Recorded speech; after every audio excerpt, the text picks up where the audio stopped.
July was so proudly we hailed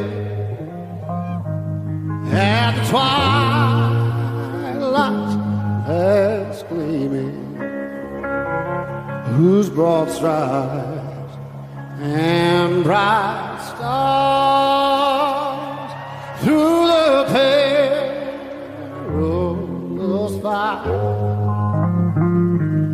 Oh, the ramparts we walked were so gallantly streaming, and the rockets regular up on spur, singing out, yeah, through the night that our flag was still there. Oh, say, does that star-spangled banner yet wave? Oh, the land of the free and the home of the brave.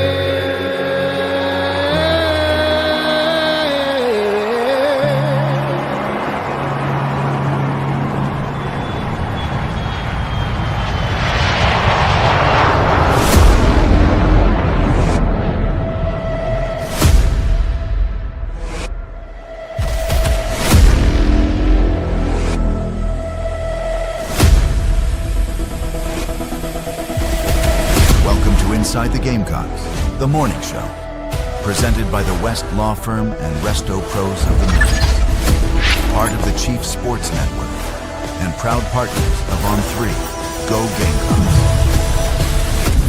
He'll be fine on the mountain.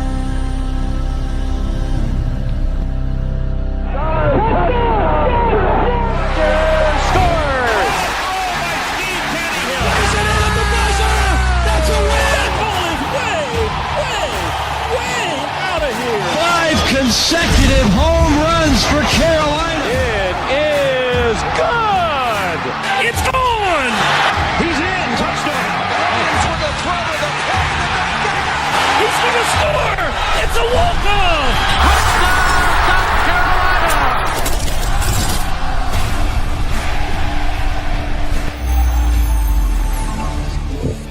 All right, greetings and good morning. Welcome aboard and welcome home. Inside the Gamecocks, the morning show presented by our friends at Resto Pros, who are always there when you need them. Resto Pros of the Midlands, Resto Pros MidlandsSC.com. Also presented by our friends at the West Law Firm. Visit westlawfirmsc.com if you need some help here in this great state of South Carolina. Many of you were watching when we were out there a few weeks ago. At one of their locations in Moncks Corner. Mason is he's as good of a man as they come, and he's a great baseball coach too. So congratulations to his family for having a good summer in youth baseball. But westlawfirmsc.com. That is Phil. Matt Smith will be in just a moment. JC coming up here in just a little while. So we'll get to the Gamecock report in like 20 seconds or something. I've decided to issue two versions of a morning show Scramble today. Oh. Well, because I have and one without. Yeah, I have some things that I want to mix in with Matt, with Smitty. And then but I also have some specific things that I would like to mix in with JC. And so I thought, well, Smitty's not on in the second hour. So let's divvy this up. Although there is one crossover question I will ask I'll ask all of you, but one that crosses over between the two segments for Smitty and Schubert. Okay. I don't think we've ever done dual scrambles. No, this is new. I like it. I think it's good, right? So, okay, we'll do that. And then obviously we'll continue to talk about SEC Media Days. Lane Kiffin was on the podium this morning and got a chance to watch all of his comments up there. I'm pretty sure he broke Shane Beamer's opening remarks record. This is a thing. This has become a thing. And Beamer, got pretty close to whatever his statement record was, like 17 minutes. I think he was maybe a minute shy this go around or so. And Lane went right through it. I think Lane was knocking on the door of 20 minutes in an opening statement. So there you go. Yeah, well, that's because he didn't want to answer the questions afterward. Because there may have been a bit more, substance to some of the thoughts that the national media were having regarding Lane Kiffin, as opposed to forgotten about Gamecocks. Yeah, well, Chris Marler, or not Chris Marler, Michael Bratton certainly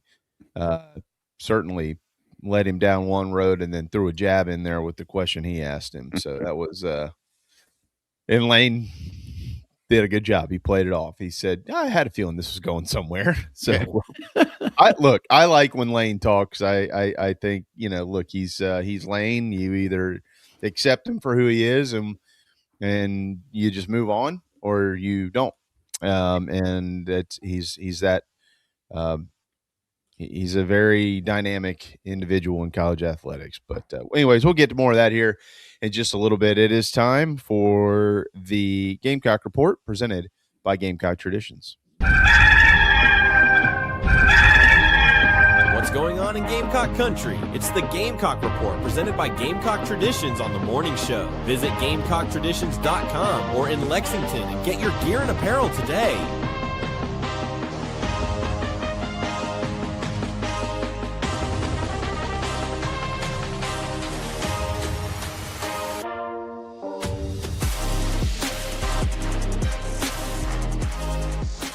All right, let's see here, Phil. While I am actively on the screen hosting a program, I am also browsing the GamecockTraditions.com Nike catalog to see what I would like them to send me next. Let's see. I got that. Mm-hmm.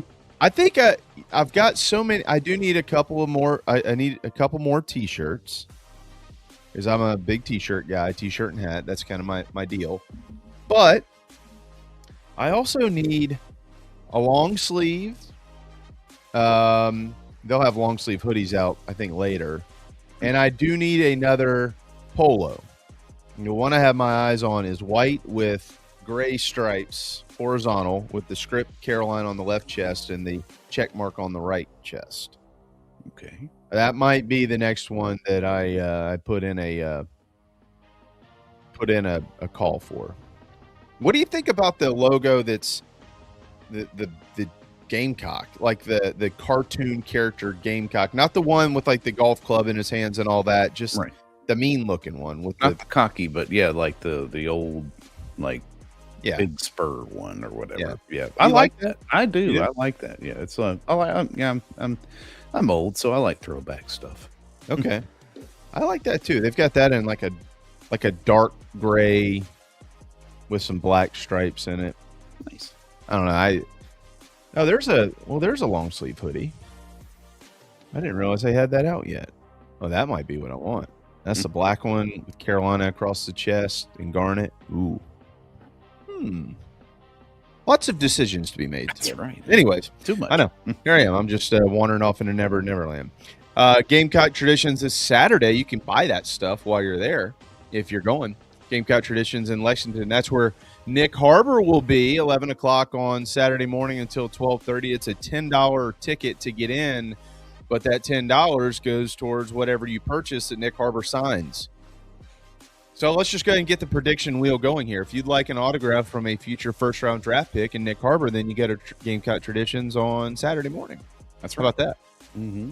Good deal. Meet Nick Harbor Saturday morning, 10 to 12:30. And again, the $10 is applied towards any item that you purchase in the store. And there's only 250 folks that can go to this. These things always sell out. So if you're going, make sure you get those tickets right now. As a matter of fact, yesterday was a Good day for South Carolina baseball. Again, Gamecocks now one slot to fill on the 2027 roster. We have mentioned, and if you are a subscriber to the Big Spur, in the last few days, that there were guys we just couldn't say their names because it's their job to say their names, and so they did.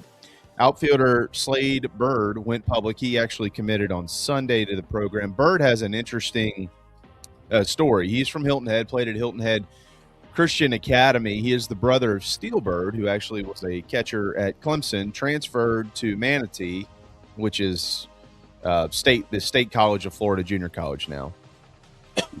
Formerly Manatee JUCO for anybody that might be familiar with that. And then Steele committed to play at Stetson, while Slade was committed to play at Georgia Southern. Well, when his brother was going to Stetson, Slade said, well, you know what? I'd love to play with him. So he committed to Stetson. Well, then Stetson's coach stepped down about 8-9 days ago. So both of them said, well, we're out of here. And Steele, the catcher, his brother, went to Charleston Southern.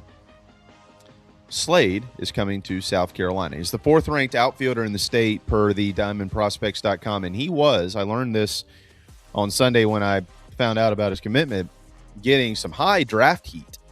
I didn't realize that. Checked in on it.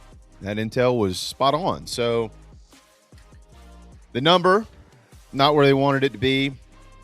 He was passed on in the draft. Gamecocks did not. He is going to be at the University of South Carolina. That's one.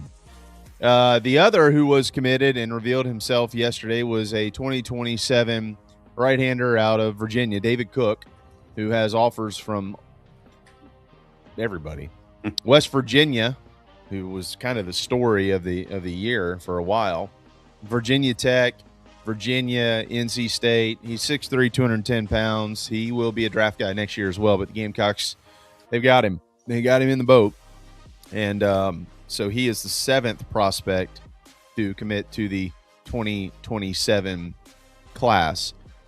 And the final one is a big one. Ethan Bass, the 61st ranked player in the country by perfect game. The MLB draft, or MLB.com, had him as the 71st ranked prospect going into the draft out of Illinois. And he had a high number as well. Bass was committed and signed with Wake Forest. When they didn't meet the mark, Major League Baseball did not, Bass said, I'm going to school. He asked for his release from the Demon Deacons program. South Carolina got him in quick. And then he came in Sunday night. Monday is when we kind of learned what was going on here. And Carolina felt really, really good about this. But they knew they were going to have to fend off Arkansas and LSU. And they did it. So they've got him. Ethan Bass pretty much signaled he was coming, but Carolina kind of wanted to make sure he publicly told people that he was coming. And then he did it. He will compete for the starting shortstop position. That's a big deal. Now with him and Alain Gomez-Gudinho, the Gamecocks have a couple of high school kids coming to campus who, had they made the money where the draft guys wanted them to put their money slot, they would have been top 3 rounders. It's a big deal. That's a big deal. Mm-hmm. And finally, NFL training camp is opening. How about that? 44 Gamecocks are in the NFL. 41 will enter camp on team rosters. There are 3 who are unsigned. Debo Samuel, and don't you think that Debo's going to get signed by somebody? Yeah, he's still got some juice left, man. It's, obviously you as you age, you lose a step, but Debo will find his way onto a 53-man roster. There's no way he doesn't. Somebody needs a solid possession receiver with, you could also use that in the backfield. His talent, his skill set is too great to just leave on the sidelines. I think for another season or two, for sure. I'm gonna go with the Panthers. Sign him. It'll be the Panthers. Oh no! See, that's where I always get nervous when Gamecock players who have played in other cities come to Charlotte to play for the Charlotte Panthers, because I feel like that's where their careers go to kind of fade away. So not there yet. Go somewhere else, Debo. I'm gonna make that prediction. He would. Let's see. He would be the. Let's see who's up there right now. Xavier, Bam. Who am I missing? There's somebody else. JC. Mm-hmm. And is that it? That's it, right? Yeah. Okay. So he'd be the fourth. They got a Clemson guy. Isaiah Simmons is up there. Wasn't there a Wanham on the team? No, he was. Wasn't he? He was. No. He was in Minnesota. I thought he came last season. He I'm might have. wrong. Detroit. That's where he went. Yeah, that's right. Anyways. All right. Izzy McQuamu, who actually has been in the UFL, and Cam Smith also unsigned, but they could be. 41, though, will enter camp on rosters. That's it. That's the Gamecock Report presented by Gamecock Traditions, GamecockTraditions.com, where you can get your Carolina gear. It's the Nike superstore of the state. Matt Smith, a well-traveled Matt Smith, joins us. Hey, bud.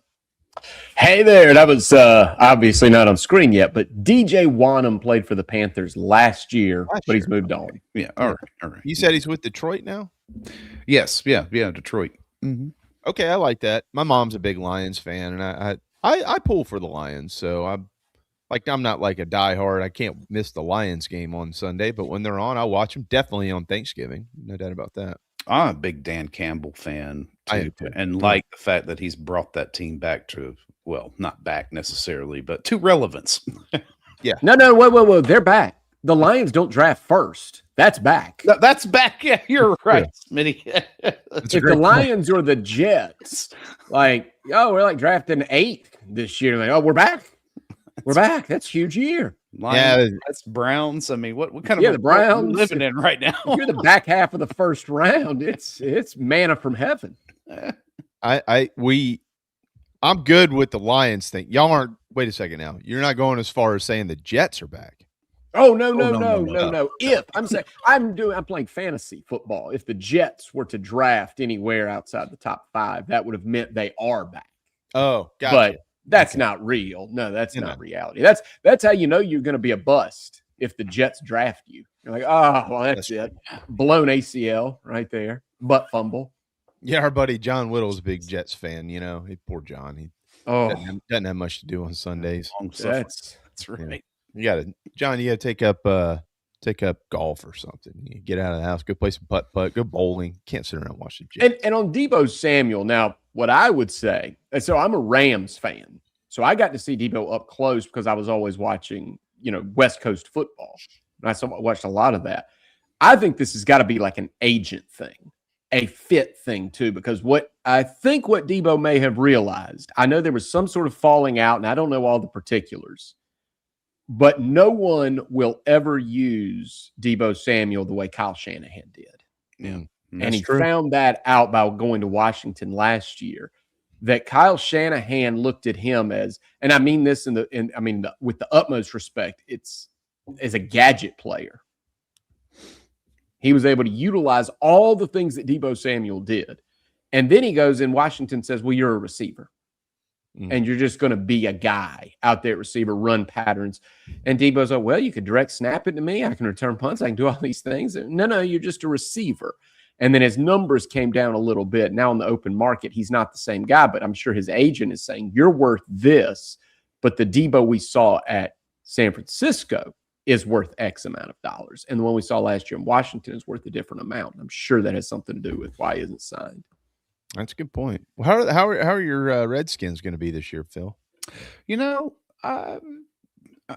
all depends on Jaden Daniels and how. Oh, so back to square one here, huh? How long they can keep him upright and not hurt. All right. So nothing's changed, is what you're saying. No, it's all the same. Yeah, I don't know. I'm expecting a better season than last season, but there again, the big caveat to that is, can we keep our mobile quarterback injury free? Wonder who's the better division in the NFC this year, the North or the West? Like, are the Bears going to continue to kind of keep it up? I don't think that was a fluke. My expectation is to kind of see that continue on the path, at least not regress, right? So that does contend for a strong division. But man, it's just hard to look at the West and just think that that's not the dominant division in the NFC again, though. You know what I mean? I mean, I just it's so deep, so good. All right, it's 10:18.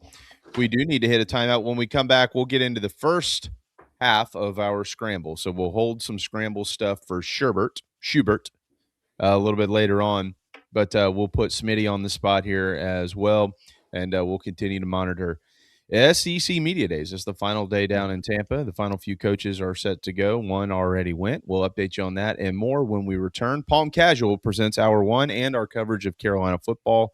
If you need the best outdoor furniture you can find with a lifetime warranty, that's where you go. Don't buy the crap from Amazon that you have to replace next year. Buy the good stuff. PalmCasual.com. We'll be right back.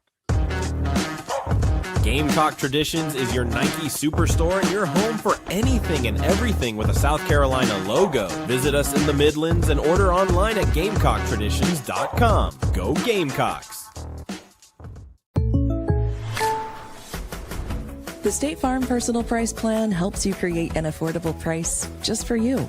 Contact local agent Gary Patterson for your personal price plan today. Walk me through the toughest case or situation we've had to handle without names or locations. Just what was the toughest situation? The hardest one was there was an individual that defended themselves in their home and they're still criminally charged. And there was evidence that they were being sought after for something that they weren't technically involved in. And they're being charged criminally because they defended themselves inside of their own home for doing what was right and what we believe at Right to Bear to be a human right. TheBigSpur.com, now part of On3. Join for just $1 today. When you buy and sell your sports and fitness gear at Play It Again Sports, you support a local business. We pay our customers for their quality used sports and fitness gear and resell it, recycling it back into your community. Support local, score savings. Play it again, sports. Palm Casual Patio Furniture presents our coverage of South Carolina football. Visit palmcasual.com today. Make your outdoor space the best it can be. Go Gamecocks. The State Farm Personal Price Plan helps you create an affordable price just for you. Contact local agent Gary Patterson for your personal price plan today. A really common fear in a workman's compensation case is what's going to happen to my job if I report this injury? And my answer to that is you still need to report your injury. I'm dealing directly with the insurance company. And the insurance company is going to treat you like a file number. So let me make sure that doesn't happen to you. Let me get involved in your workman's compensation case.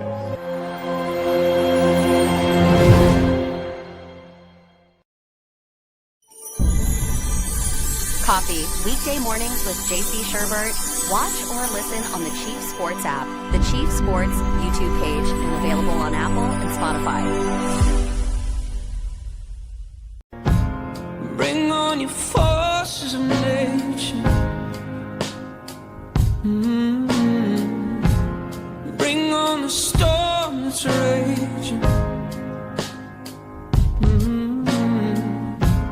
If you get lost in the shadows, there's a fire inside you. It'd be the light that guides you.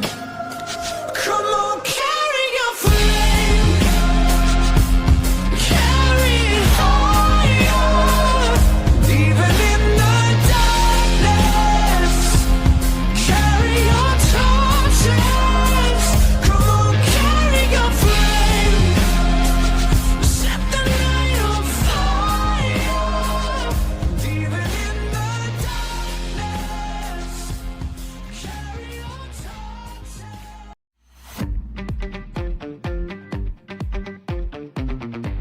It's time for the morning show scramble. On Inside the Gamecocks, the morning show. Presented by Recoat Revolution. Beautiful, like new floors in just one day. Part of the Chief Sports Network. All right.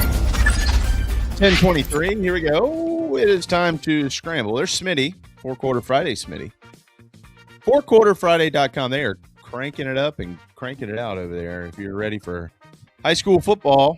And we do have a high school football question in here. How about that? Okay. Yep. All right, man. Good to see you. Great to see you, JB. Do we have any questions about Phil Molnax's mustache on the scramble? No, I was hoping people didn't notice it, honestly. I was trying not to draw any attention. That's like the keep your kids away mustache. I thought you had Tom Selleck on the show for a second. I thought it was you and Selleck. He doesn't have the hair that Selleck has. Feels a little more like OnlyFans Phil, you know, with the stash.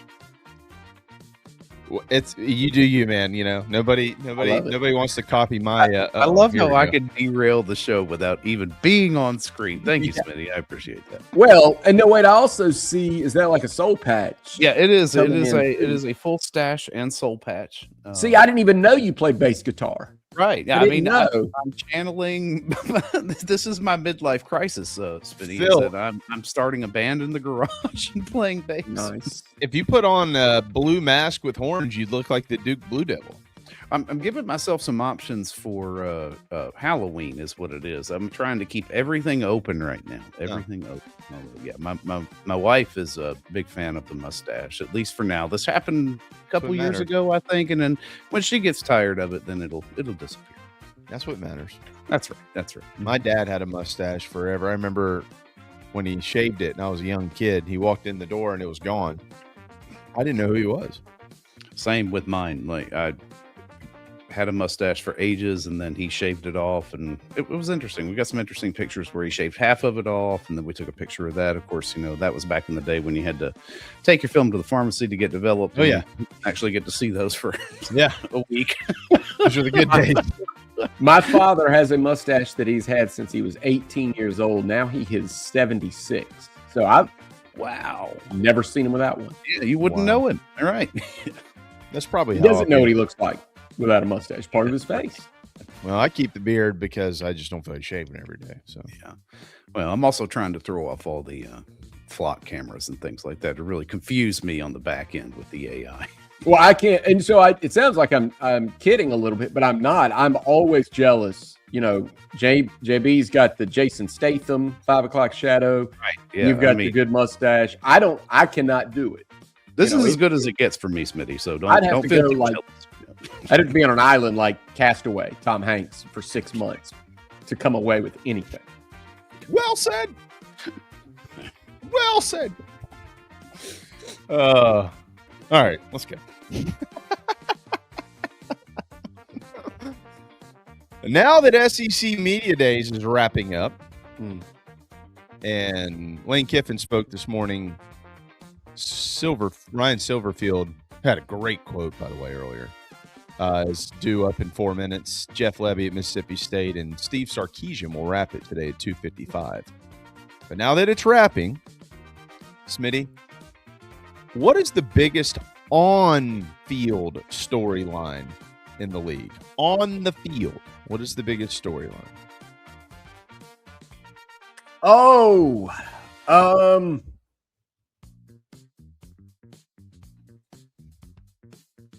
I don't know if this actually counts as on field. This is almost off field because I know everybody is talking about Lane Kiffin and Golding at Ole Miss and tampering and everything else that goes on with those circuses. To me, it's this. Like I said, this barely counts. Has the world actually tilted on its axis, or are Alabama and Georgia going to continue to be powers? Well, or is what we've seen, the world just changed. It's just changed, and a different team's going to be at Indiana won the national championship, won the Big Ten. the SEC is up for grabs, or do we restore the old world order and Georgia and Alabama, and I mean in Texas, but they're new to the SEC, newer. But is that still real, or is like Alabama going to finish fourth and Kalen DeBoer is just going to be fired? Yeah. So you and I are, we're on the same page. I just have an actual in between the lines. I just have an actual on the field storyline, but it does pertain to Alabama, if that makes sense. But we're on the same page. So Brett Ciancia was here yesterday with Pick Six Previews, and he's got Oklahoma and Texas tied for second behind Georgia. That's his preseason prediction. He's got Alabama tied with Tennessee for seventh in the league. Now, keep in mind, seventh in the league does not keep you out of the college football playoff. Right. Do I think that 7 teams get in from the SEC? I don't necessarily know.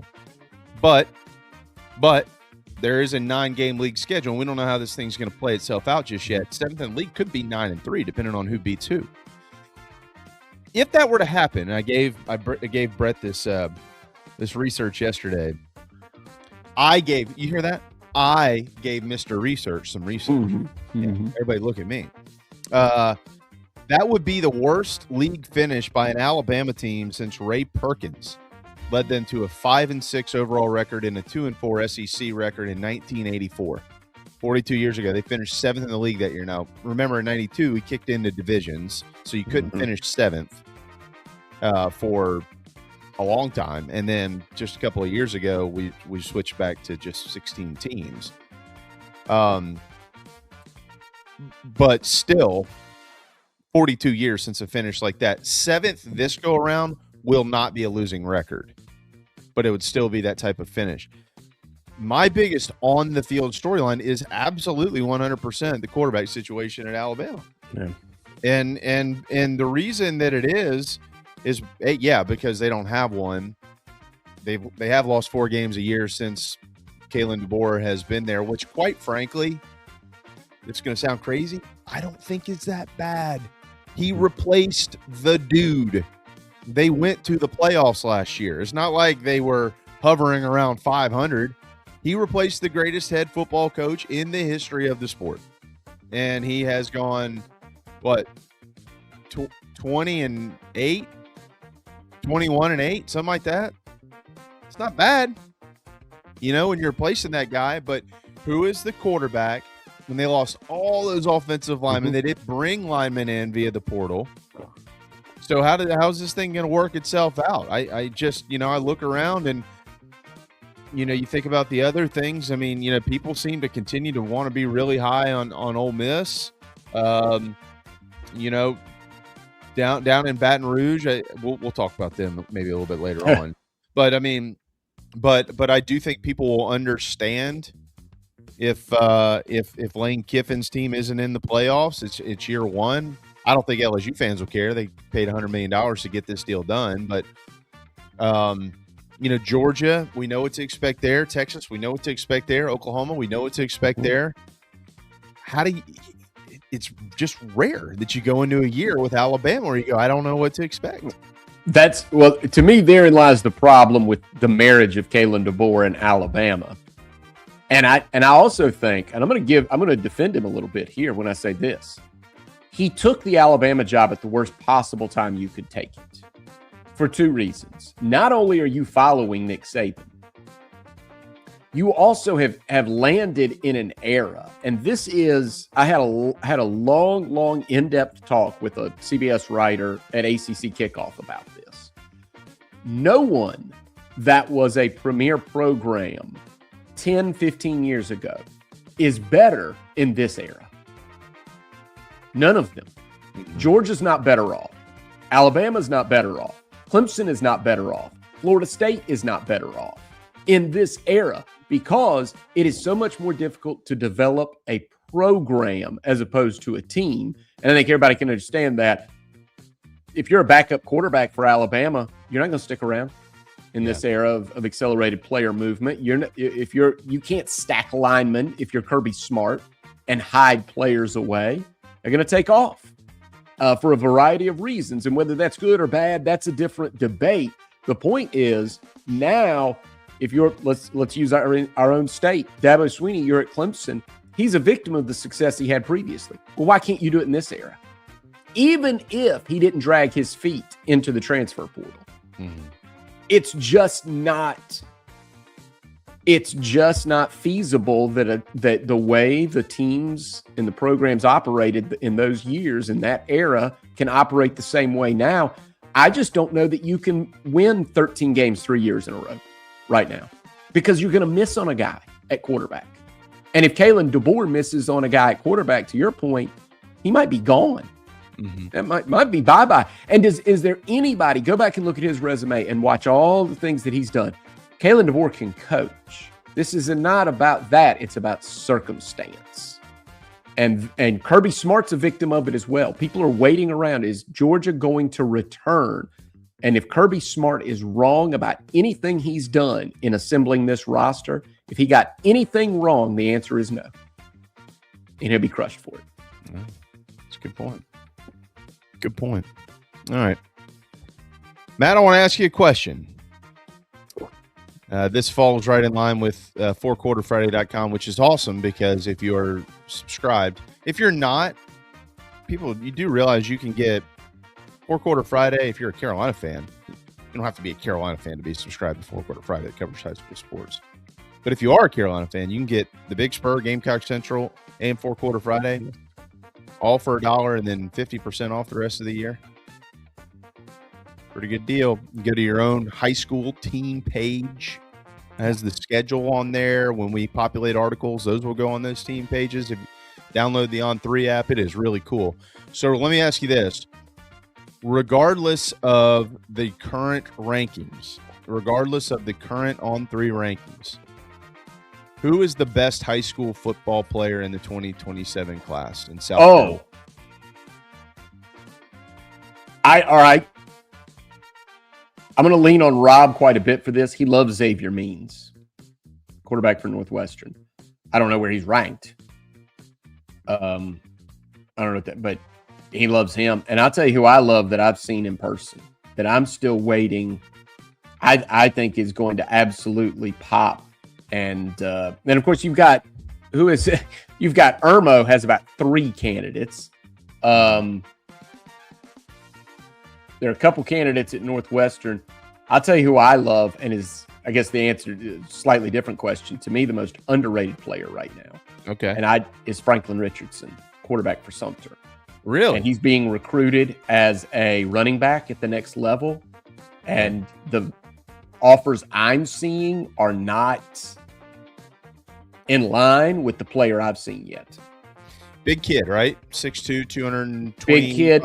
He runs. I'll go before your time. Let's see if I'll tell you what, he runs a little bit. This is going to make everybody's heart stop when I say this. A little bit reminiscent in his running style of Demetrius Summers. Remember the upright style, but now he's a quarterback. So he's surveying the field and then he takes off, kind of like, I'll give you 4 quick comparisons. Vince Young. Now, I'm not saying he's Vince Young. I'm not saying he's Demetrius Summers, but that upright style. Adrian Peterson ran upright, and prior to all of that, Eric Dickerson. And I've seen Franklin Richardson do this, and it blows me away. He is tough to deal with. And I don't know that he can play running back the same way he plays quarterback. So that's for the scouts to determine.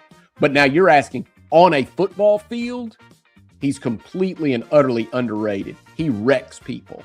And now he has Drew Marlowe as his head coach from South Florence, who got to play with Lenore Sellers and mess around with that. Now he's got Franklin Richardson, and I love it. Now there are some. Rob is going to text me a bunch of guys that he's seen in camp this year that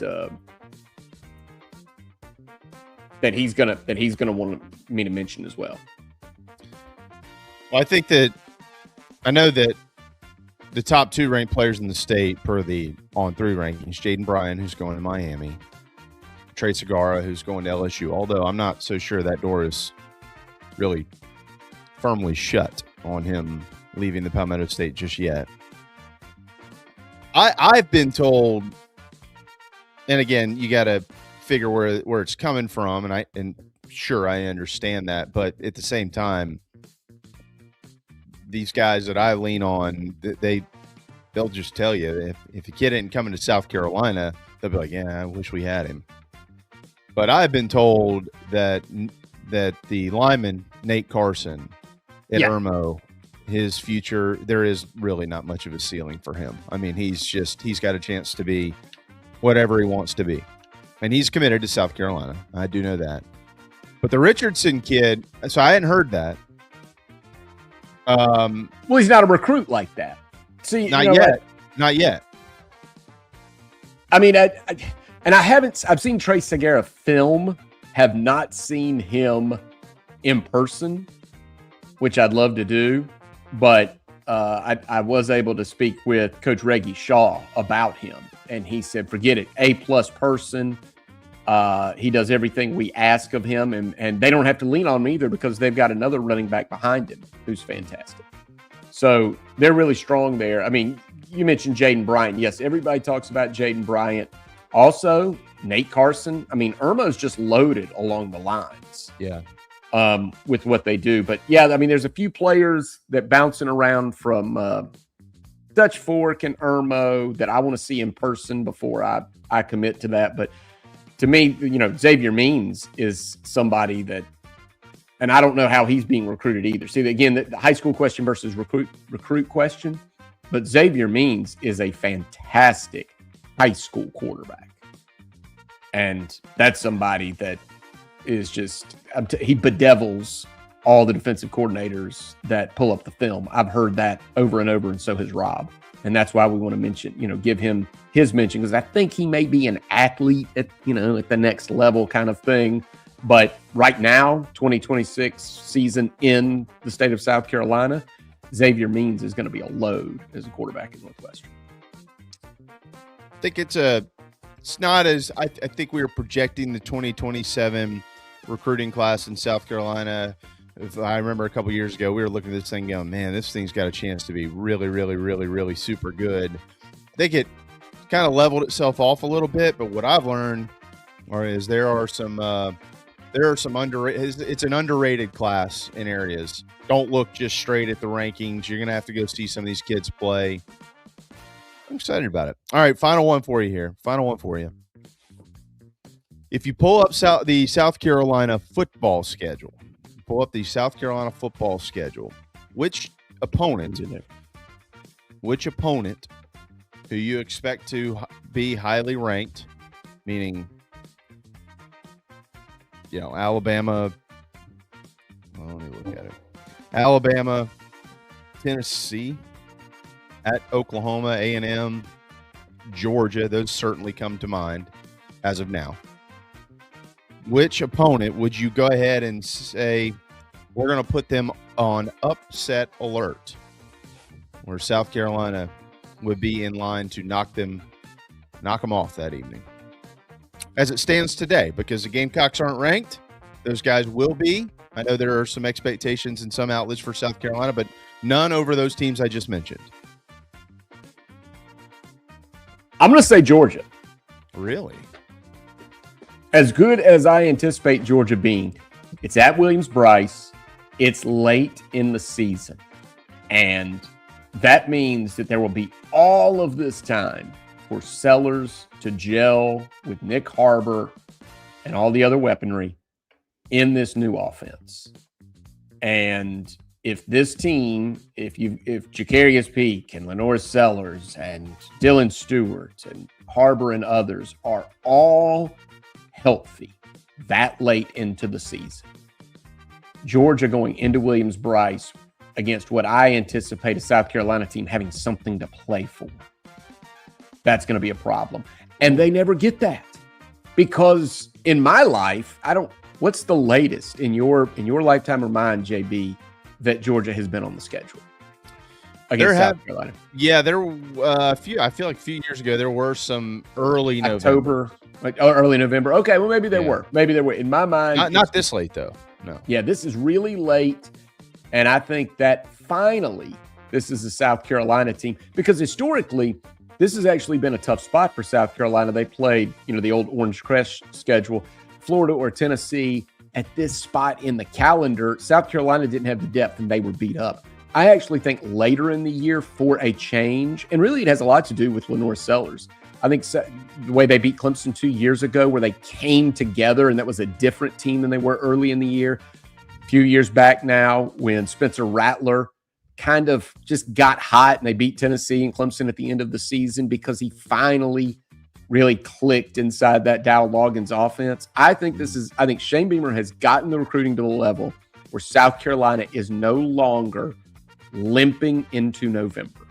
And I actually think it's an advantage for them to play Georgia late in the season as opposed to what it has been in years past, when it was an advantage to play them really early in the season, which is why it would help them spring some of those upsets. And you're right, Muschamp pulled the upset between the Hedges. That was a pretty late game.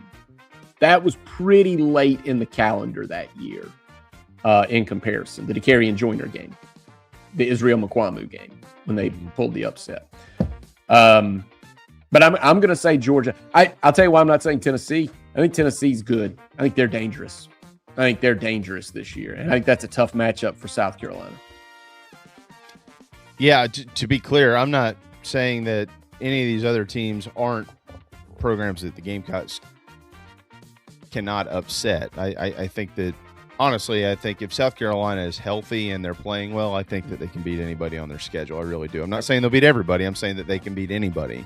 No, they could. No, how many toss-up games are on that schedule? 7? Yeah, I think a lot, and I'm throwing this one in there too. I think the one I would go ahead and put on it right now today, as it stands today, we just had the conversation a minute ago, is Alabama. I just don't. I'm not saying that Alabama is going to be bad. I don't think anybody's saying that, but I'll tell you what, man. Like, if you just glance at it, and we're also conditioned to Alabama being Alabama under Nick Saban, you go, well, they're 5-0 when Georgia comes to town. And I would be very careful about saying something like that, because they've got 2 blue-collar road games, Kentucky the second week of the year. And I know the Wildcats, they don't know who they are yet. They feel like they can score more than they could before. I'm not so sure that they're going to be as good as they have been defensively. I think there's going to be an adjustment period in there, but it will be in Lexington. And Alabama has had some difficult ball games up there. And then they've got Florida State. They'll be fine. They'll beat Florida State at home in week 3. But then it's, once again, 2 years removed from almost losing to South Carolina. The Gamecocks come back to town, and then they go to Starkville. I just think that that's a tricky road. And I don't think that they start 5-0. I think there's a loss in there somewhere. And I don't know if Kentucky's good enough to beat them. I think they're good enough to challenge. I think Mississippi State will be good enough to present a challenge in Kamario Taylor. For how long? I don't know. But I think South Carolina is good enough to beat them. So I'm not predicting it. We haven't gotten to that point. I'm just saying, for the old summer season, talking season type stuff, with the issues that Alabama has versus the issues that South Carolina doesn't feel like they have, I'm gonna throw the Tide at the top of that poll. What's the spread? That is a night game. It will be a night game. 7-point spread. 7 point.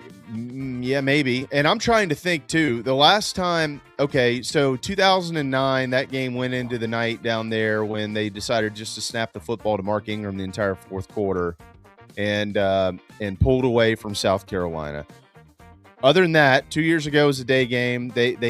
And then the only other night game this century down there was 2004. I was there for that game. South Carolina won it 20-3. And I remember John Strickland tells a great story about that game. He said they lined up in the game. They knew that they were going to be able to run the football against Brody Croyle and the Tide that night. And whoever it was that lined up across from him, Strickland said he looked at him and said, "We're going to run the football down your throats all night, and there's not a damn thing you're going to be able to do about it." And they did it. And I don't know if that'll be the case this year, but Alabama could not run the football last year, Smitty. Remember, they couldn't run the football. That's what's changed. And that is certainly what has changed under Kalen DeBoer. And I know it's giving Alabama fans heartburn. I'm certain of that. And I just glanced at the schedule again. I think it's also possible. I don't even know if my Tennessee pick would have been valid. You said highly ranked. I don't know where some of these teams are going to be ranked when they play South Carolina.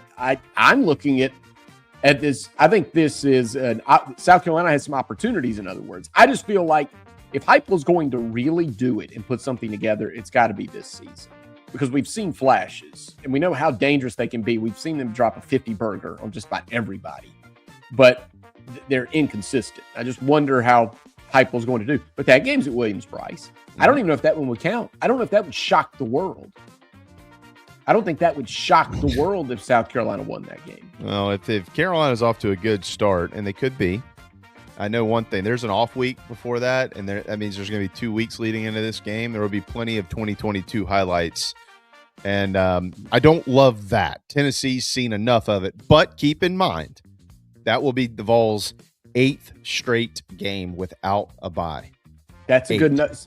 That's always a good note. I think what is always and that's by the way, sorry, that's coming off the 3rd Saturday in October too. So now you've got me thinking it will be Tennessee for this reason. I think that's what we do. We always look at this in a vacuum before the year begins. But then inside a season, there are the body blows, there are the injuries, there are, as you said, there are the emotional highs and lows. And most of the time, when a team pulls a major upset like South Carolina has done in the past, you can go back and pinpoint something. And that doesn't mean, in other words, there was a vulnerability that we didn't think about before the year began, but on that day showed itself. That you just even that Georgia upset with Will Muschamp, that was a Georgia team that was kind of ripe for an upset. Mm-hmm. And that's what you see when, the week of the game, the day of the game, that's hard to project all the way out here. Part of it for me is, I keep saying this, I think we are in a new world. And by that, I mean, we always say, well, take the logo off the helmet and see what you've got. I think a lot of these teams, this is an Alabama team. This is not Alabama. Yeah. This is not, as you said, a team that can line up and mash you, and South Carolina can't stand up on the defensive line.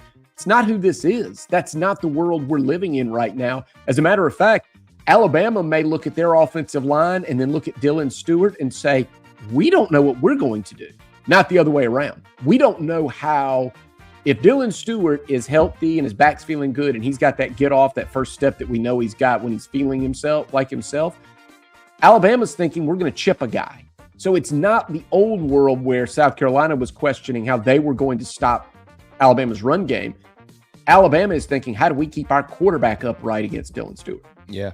Well, things have changed. As it stands right now, you look at the trenches, you might tip the cap to the Gamecocks on both sides of the line of scrimmage against the Tide. And at quarterback. Right now. Oh, certainly at quarterback. Yeah, no doubt. There's no doubt about it. It just is what it is, yeah. Just that sentence, like in the trenches, it's even, South Carolina has an advantage at quarterback. Yeah. Last time you said that. Never. No, very rarely. That's for sure. All right, that's it. It's 10:50. We have put this scramble in the books. We'll hit a quick timeout. We'll come back and we'll wrap up hour number 1 here on the morning show. Subscribe to thebigspur.com. Proud partners of On3.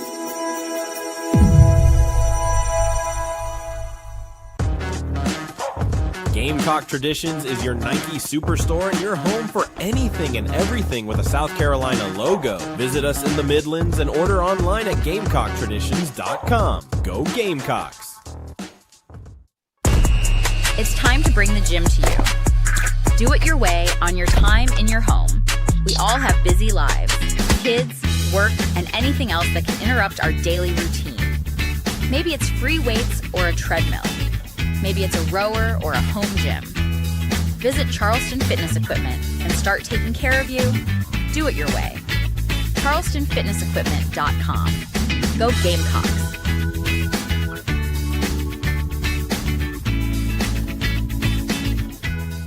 Visit fourquarterfriday.com and join the Varsity Club for just $1 today.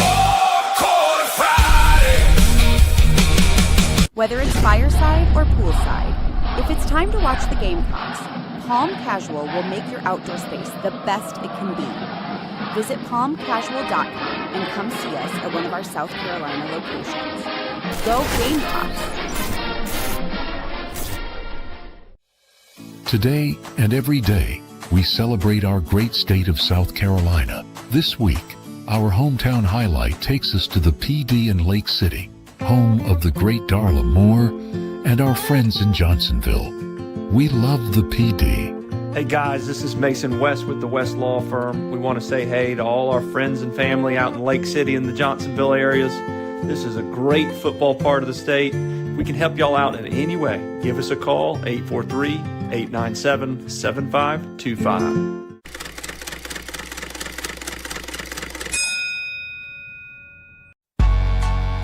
South Carolina football. Young men come to Columbia as football players. Some become heroes, and few become legends.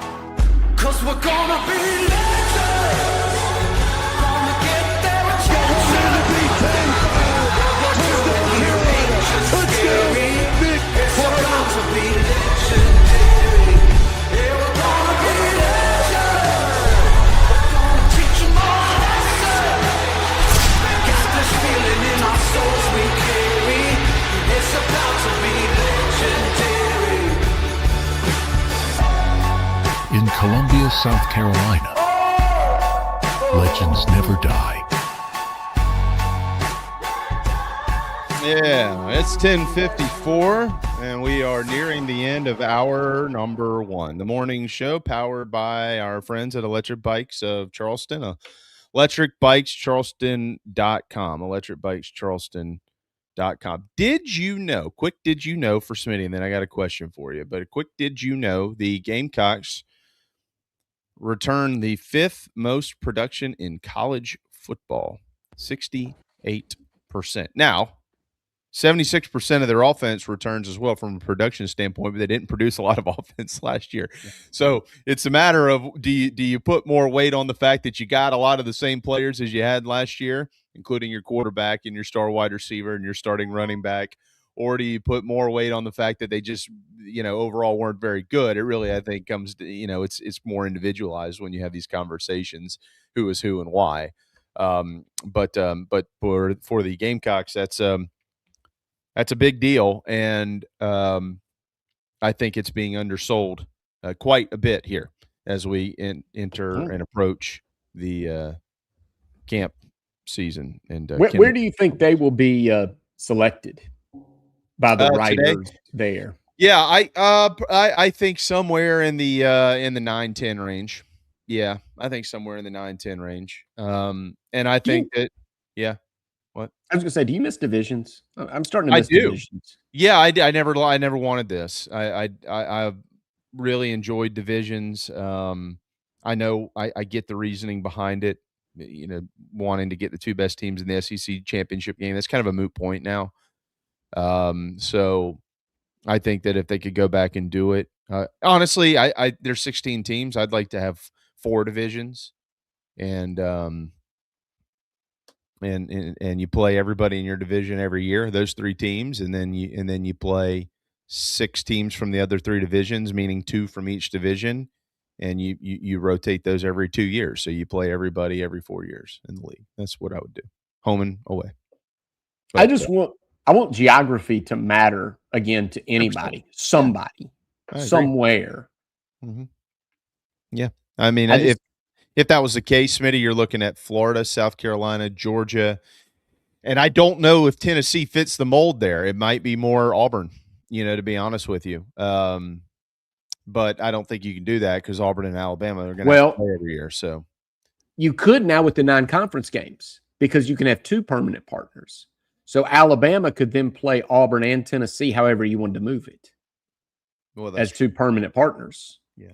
And I think you could figure it out. Now, I had heard years ago that the reason that they didn't do it this way is because Alabama didn't want to start messing with things. And they told Missouri, essentially, you could come in, but you're going to have to be in the East. And then that's when geography went out the window, because as you said, Auburn, if you draw a straight line in the SEC, has always been in the East for many, many years. Yeah. But because they needed to be in the same division with Alabama, because Alabama wanted to keep the permanent partnership with Tennessee. But I just want geography to matter, and I would love to see divisions in the SEC because I think now they're doing a little something with the permanent scheduling. South Carolina plays Kentucky every year and Florida every year and that kind of thing. And they're doing a little bit, but I think I miss divisions. I think it simplified things. And for all the hand wringing that went on every time you had a situation where an 8-win team would play an 11-win team in the SEC championship or any of these championship games, and they said, well, we need the top 2 teams. Honestly, I think the solution was worse than the cure was worse than the disease, in my opinion. I liked it the old way. Yeah. I'm with you. I think 116 team league is kind of kooky. I think we should just take the old Big Ten model. Just give me the legends and give me the leaders, and let's go from there. So, all right, I know we got to get out of here, but y'all got a big guest tomorrow. Big guest tomorrow on Four-Quarter Friday. We do. Boyd, I'm trying to think who we got. I mean, make sure I've got everybody confirmed, but we've got Ramon Robinson, the quarterback whisperer, coming on with us tomorrow. And can I announce this? Donovan McNabb is going to be with him. And we will have Donovan McNabb, legendary quarterback, on screen with us. Really? Wow, we need to pay you more. Yes, we can say this. Okay. Yes, we can. Donovan McNabb. We'll ask him. He's a guy that played in the old Big East. Yeah. And now he's in the his team is in the ACC without divisions. Syracuse plays Cal now, so make it make sense. Well, that's when do they play? By the way, that's can't miss stuff. I guess I need to go figure that out. Hold on. I always say that the ACC map now looks like the Maui Invitational. It doesn't look like a conference. Oh no, that's week 2. Oh man, I'll be damned. The ACC Network, 3:30 Eastern, September the 12th. Cal at Syracuse. Don't miss that. Yeah. Wow. Well, that's sure don't want to pick on Donovan McNabb right now if he's going to be on that on the program tomorrow. So you and Rob and Ramon Robinson and Donovan McNabb. Yep. So we don't really need you and Rob. No. I will be window dressing for sure tomorrow. I mean, that obviously we're going through our head a million things we could ask, but yes, Donovan McNabb, it's a big deal that we'll just have him on screen, but Ramon Robinson has been working with all these quarterbacks across the state of South Carolina, and if you have noticed anything in the last few years about our state, it is that, dating back to Mason Rudolph and others. Yeah. These guys can spin it. So if you think that you're going, this part of what we do is we celebrate high school football. And I was talking about how some of these athletic quarterbacks can be real difference makers with their athleticism. But it's not hard to find a game with a quarterback, and they are running college-level, sophisticated offenses. These guys are ready for college when they leave here, and it's because of quarterback camps like Ramon Robinson runs and all the coaching across the state. But these guys can flat out throw it. They can read defenses the way that college quarterbacks read defenses. It has them ready for the next level, and it's one of the reasons high school football is so much fun on Friday nights. Well, so is the program, so is the website, fourquarterfriday.com. Those of you that have not subscribed, and we know you got $1 in your pocket. $1, that's it. Give it a shot. If you don't like it, fine. You can get out, but we think you will. Fourquarterfriday.com, and then 50-50. And we're losing cash here. 50% off the rest of the year. I don't know how we'll survive, but we'll figure it out. It's all about the intel and info for all of you here in this wonderful state of South Carolina and across the country that enjoy high school sports. And Smitty, I know you're down there in the Low Country. We've got more info coming right down the pipe about Jamar McCoy, James Island, your alma mater, Wando. Yeah. Some stuff coming out today. It's going to land out there today. We've already done some stuff. Under the radar games, under the radar players in the Midlands is out right now. I think we just posted top 10 non-region games in the PD and Grand Strand. Got Upstate Midlands, CSRA, the Greater Rock Hill area, Low Country coming. I'm putting the finishing touches on the Low Country right now. So in my head, all this, Cane Bay, Whale Branch, all that's bouncing around in my head right now. You're the man. Good work, my friend. Good work. Thank you very much. We'll be in touch a little bit later on. Yeah. Watch Franklin Richardson. Thumped her. Yep. Watch out. Underrated player. You want him. He's going to do big things under Drew Marlowe. 31 touchdowns a year ago. Might exceed that this year. I'm going to get Usher and Beamer on the phone now. Thanks, brother. We'll see you. See you. There you go. Smitty, Sherbert, Mad Dog when we return. Gamecock Traditions is your Nike superstore and your home for anything and everything with a South Carolina logo. Visit us in the Midlands and order online at GamecockTraditions.com. Go. If you own a home, don't wait on these home safety tips. Flush your water heater, clean your dryer vent, and inspect your roof annually. Don't forget to check washer hoses and caulk in wet areas. Visit RestoProsMidlandsSC.com. Now is the time. Finish your hardwood floors with Recoat Revolution. Beautiful like new floors in just one day. Hardwood, vinyl, laminate, concrete, tile floors. Any floor. We can do it. No dust, affordable, and 5 stars. Give us a call in South Carolina, 803-397-1365. Or visit us at recoatrevolution.com. Go Gamecocks. Do you carry? Carry responsibly with us. What could you lose from a self-defense act? Visit protectwithbear.com to find out more. Protectwithbear.com. Troy Branham of Golden Gate Mortgage can help you save big today anywhere in South Carolina. Over 27 years experience. Visit ggmortgage.com.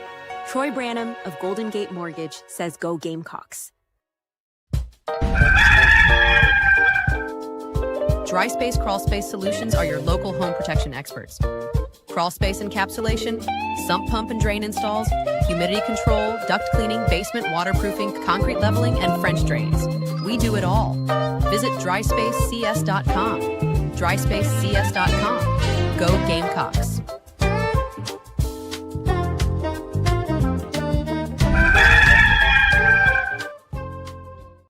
If you have experienced water damage, storm damage, fire or smoke damage, or need mold remediation, you need Resto Pros of the Midlands. Visit RestoProsMidlandsSC.com and go Gamecocks. Join us every week for SEC Sunday Night on the Chief Sports Network.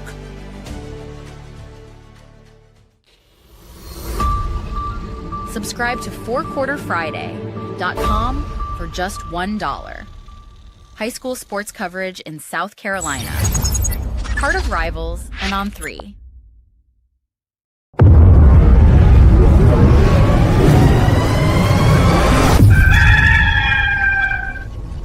You're tuned into Inside the Gamecocks, the morning show, part of the Chief Sports Network, proudly presented by the West Law Firm and brought to you in partnership with Game Day Nuts. Boiled peanuts, no shells.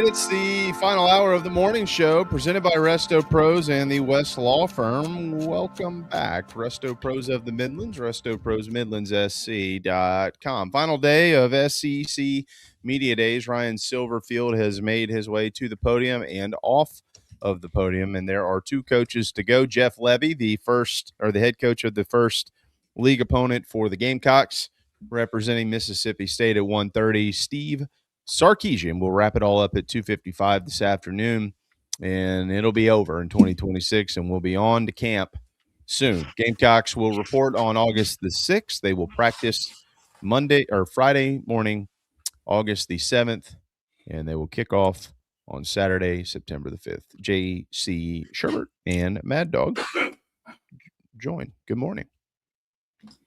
Welcome in. Did y'all catch Kiffin this morning? Did you catch the 18-minute monologue? I did not. No, I missed. I was busy. I actually really enjoyed all of it, and I think that there was probably a part of him that was like, I'm gonna kind of dance around up here for a little while and try to shorten the stick if I can, which I don't blame him. Beamer does it every year, but he brought up a really good point, and he was. I don't know. I don't think any of us have had any or enough personal conversations with these coaches to get a good understanding what they truly believe when it comes to NIL and the transfer portal. We hear them say things. We have to go based on their word. I'm not going to sit here and speculate as to whether they truly believe what they're saying or not. I'm just going to go based on their word. Okay. I mean, we have had conversations with Coach Beamer about this, and I've got zero reason to not believe the things that he has told us both publicly and privately about what he would do to adjust this model if he could. Lane Kiffin was asked about the NIL dollars and things like that being spent, and I thought he was, quite frankly, really spot on. He said, "Look, we don't have a system. Okay, so we're spending all of this money. It's backwards. You look at the NFL. If you're a rookie, yeah, you can get drafted, you get a bonus, but you don't come into the league and make all this money that guys who've been in the league are making. Now, if you've been in the league, you're not very good. Guess what? You're going to get market value, right?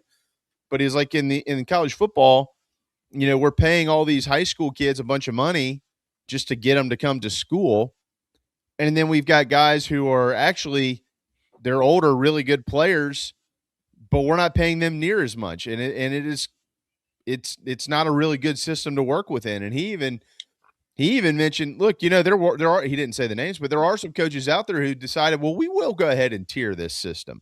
We're not paying you over that much. You're too young. You've been here for 3 years. We will pay you that. And he said, I don't think the results were very good. So obviously there are people out there who have tried to do this and they're trying to figure it out. And at the end of the day, it's just like, well, we think he's a really good player. So if we want him, we're just going to have to pay him. But I'm glad that he actually had the balls to stand up there and talk about that. Does anything come from it? More than likely not, at least not in the foreseeable future. But I am happy that he said it. Look, there have been 0 teams in this era that have notoriously overpaid for high school talent that have won, starting with Texas A&M and Jimbo Fisher back in the day. Tennessee has decided they're just going to go to that well again. Congratulations to Eric Kimry for having a $6 million running back on his roster at Baylor, by the way. I mean, after the Nico thing, if I'm in charge of any kind of spending with the Vols, but I think it's institutional up there. I think they feel like that's the way they can get back. Maybe because that's the way they got there to begin with, and we just didn't know. Well. Because they it doesn't matter. They just keep spending stupid money on potential.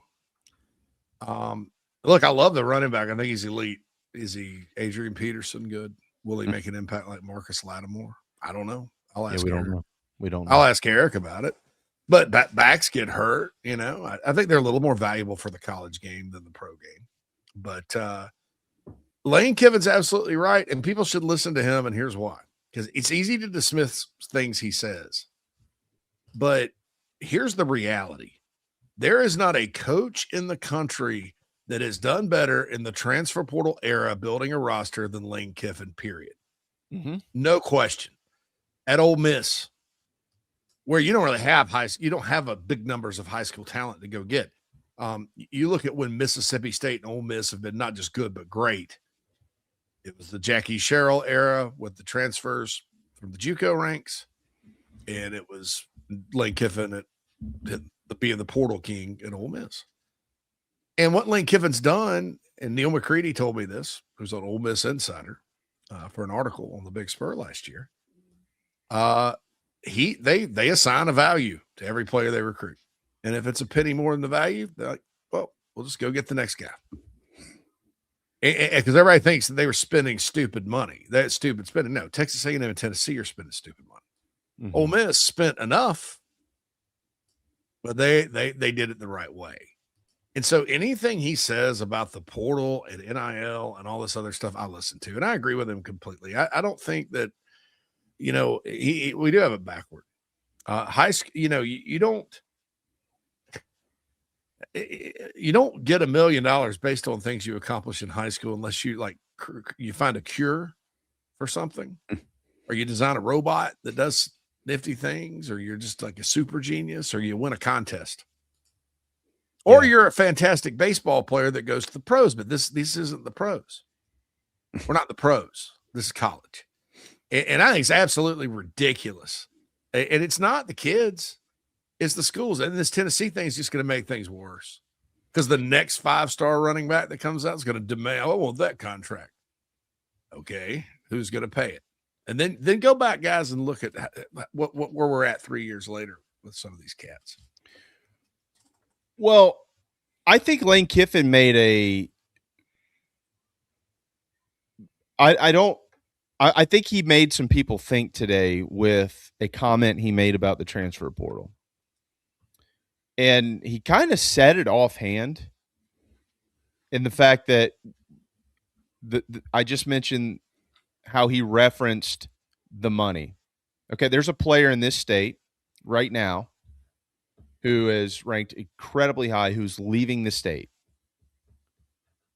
and going to an out-of-state institution to play college football, who, and I'm sure that the number I was told is right, and I'm sure, JC, you and I can, I don't want to get in legal trouble by saying anything like that publicly, but I'll text you afterwards and see if it's correct. But based on who told me, I'm sure it's correct. If that number is true, that is just ridiculous. And not coming to South Carolina, not going to Clemson. But Lane Kiffin said about the portal, he said, look, there's a reason why we go to the portal. And if we're going to spend the money, I'd rather spend it on something that I know that I'm getting. Like, we seem to have more success on signing guys out of the portal where I've seen them play. I know what they're capable of doing at this level. I can project them a little bit easier than spending all that money to a kid who's coming out of high school. And hell, I don't even know if he's going to be here next year. I'm kind of paraphrasing the last point here, but I understand the point that he's making. Whereas, if you go back the last few months, like, one of the main conversations for us here on our program has been South Carolina baseball, right? And one of the main issues for South Carolina baseball that has been pointed out by coaches who are no longer in the program, well, one in particular, was we don't have a foundation here. We're just signing kids out of the portal every year.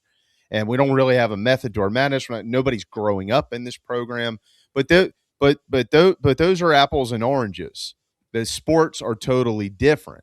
Yeah, you got to fight that MLB in high school, right? Yeah, well, and you've got roster size, you've got budgets, like, you've just got so many different variables that go into this.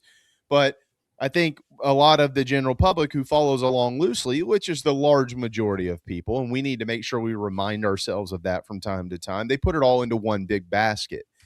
But in college football, Shane Beamer has actually approached this a little bit differently. As you've pointed out time and time again, JC, you're spot on.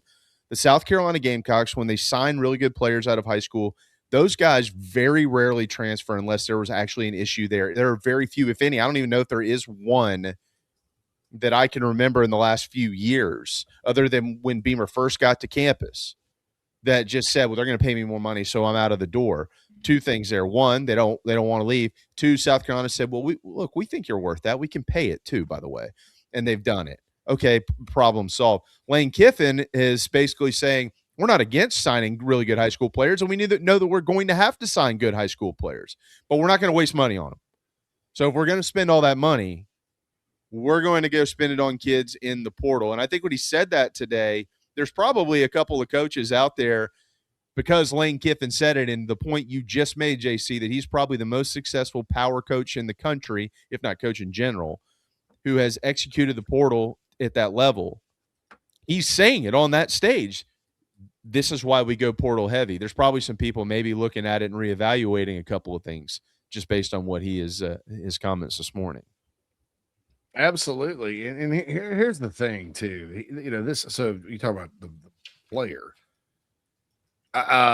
and this is no offense to Will Muschamp because he was there, and Bobby Bentley was on that staff too. But Auburn signed these two guys a couple of years ago that were really good players. It was after I quit doing rankings. Byron Cowart, who I think played for the Bears. I mean, he's had a cup of coffee, and he's played a long time in the NFL, but he was the number one player in the country. And Carl Fuller, who was number 5, both defensive ends. Both were built like this guy, okay? Except these guys, I think, were about 2 inches shorter. You have to be very careful with even recruiting those guys, even the old-fashioned way where you may pop 75 grand to them, because it's kind of a little easier in high school to be 6'1", 6'2", and 250 and just be a bad dude and look great. Mm-hmm. But how's that going to translate? Now, I know why Mario Cristobal is paying this guy all this money, because that's what he does. Okay. Never mind, the best player on his offense last year was a 3-star from Fort Lauderdale who they got for free. You had to pay him to stay, but Malachi Tony, he's a kid that would have come for a bucket of water, you know? But I know some people that work for him, and that's just what he is. He's basically a coach sometimes and then recruits like maniac style. And so he gets all, they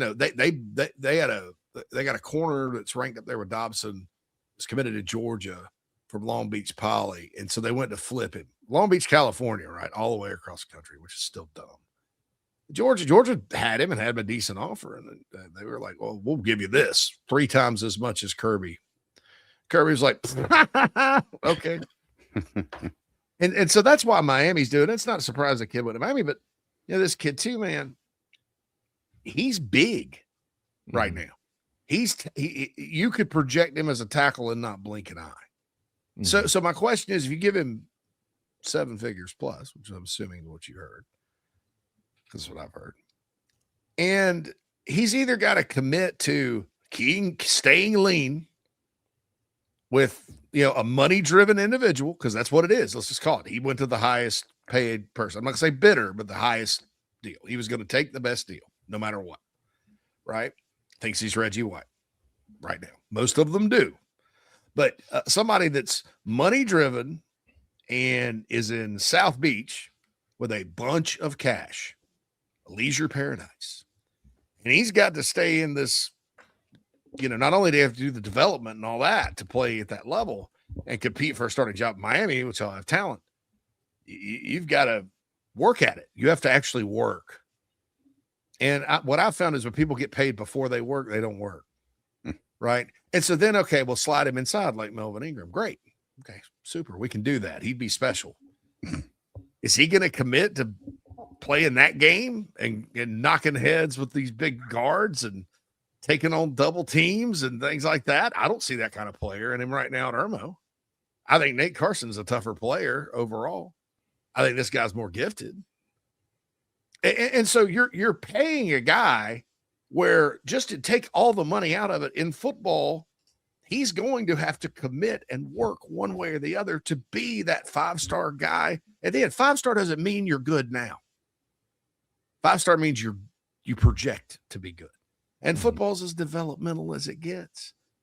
Why would you pay it? The only people I would pay are people that are just so rare, you're not going to find another one. Like the reason Carolina paid Josh Dobson.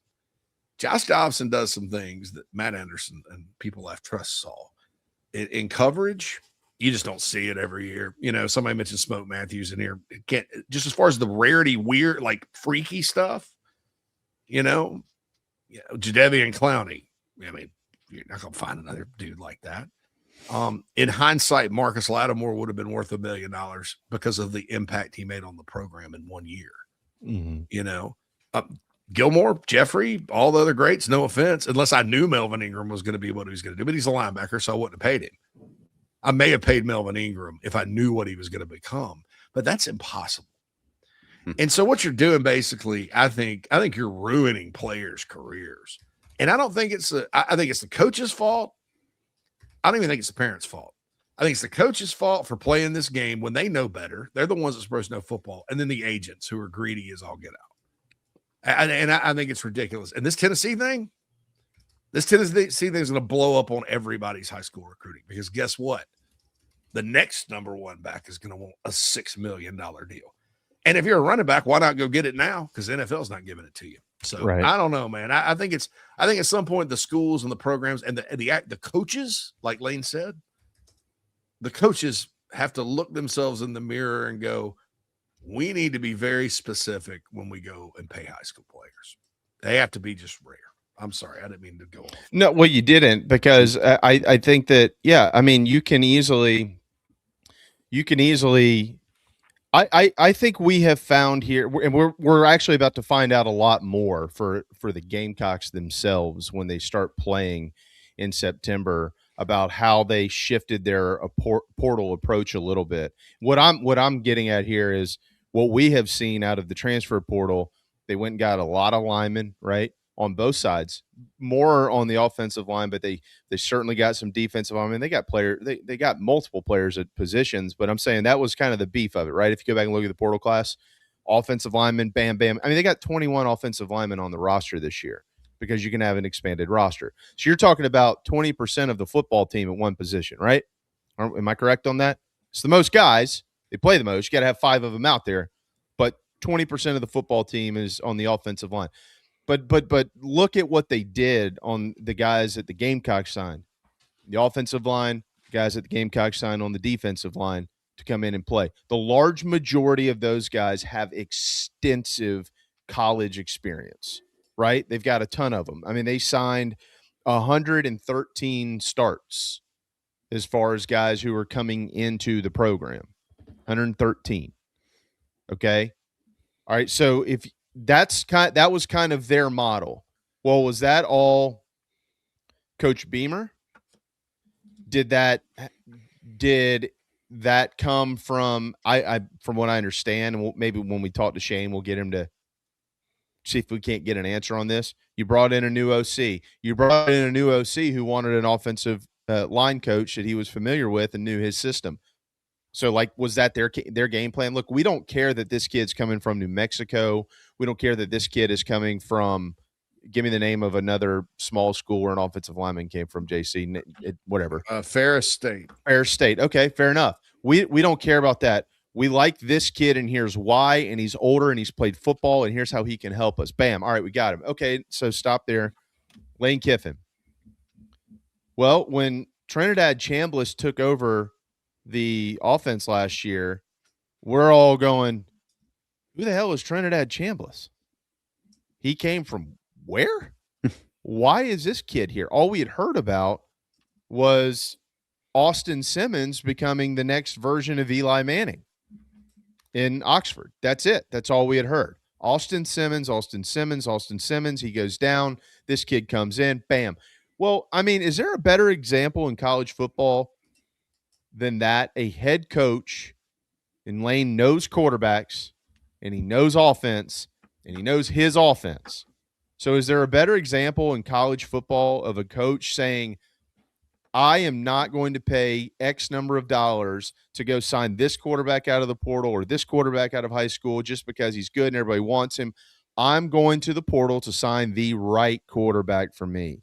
I don't think we've seen an example better than that in the last couple of years on the national scale, right? You see what I'm saying? So when I'm sitting here listening to Kiffin this morning tell us basically why he goes to the portal versus paying book. I'm not saying that LSU isn't paying money for high school players. We all know that they are.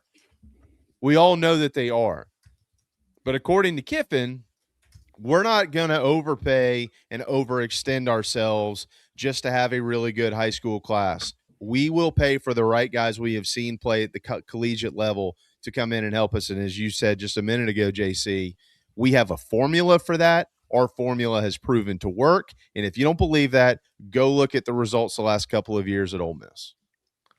Lane Kiffin's right. That's why, if you ever heard me rant about the Florida athletics director, just every Gamecock fan out there needs to thank God Jeremiah Donati got the job and not clowns like at these other schools. Kiffin was and Mike says he hears different, but that's okay. I heard Lane Kiffin was taking the Florida job because he's always wanted to be Steve Spurrier, and he's got ties to Florida. LSU is probably a better job, but what broke it up was Strickland, the AD down there, hired the guy from the Jags. It didn't have the best run, look at North Carolina and how they can't put together a roster. They have Lombardi. He's a Lombardi and can't put together a roster. My God. And that guy apparently was going to have control over the roster. And he does over Summerall. How dumb do you have to be to not see that Lane Kiffin has figured this out more than any other coach in college football and say, we'll take you, but we don't want you to do what you do best, which I think he's better at this than calling plays. And he's really good at calling plays. Mm-hmm. And so that's how strongly all the other stuff with Lane, this, he's figured it out as someone that's worked and studied and reported on and dabbled in roster building in this sport for 20 years. What he did at Ole Miss. Speaking of Miami, the big spenders, big spender, right? They took their Ferris State quarterback was a play away from beating them and probably should have. Was Miami more talented? Probably. But they were also more talented than Indiana, and, Louisville, and every other team they lost to. Mm-hmm. You don't always have the Saban dynasty. And so I think when he says something like this, if I'm an LSU guy or gal, I'm excited to hear it, even though my brain as a fan wants to see those beautiful 5 stars line up, because that's pretty. It gives us comfort in December to see that.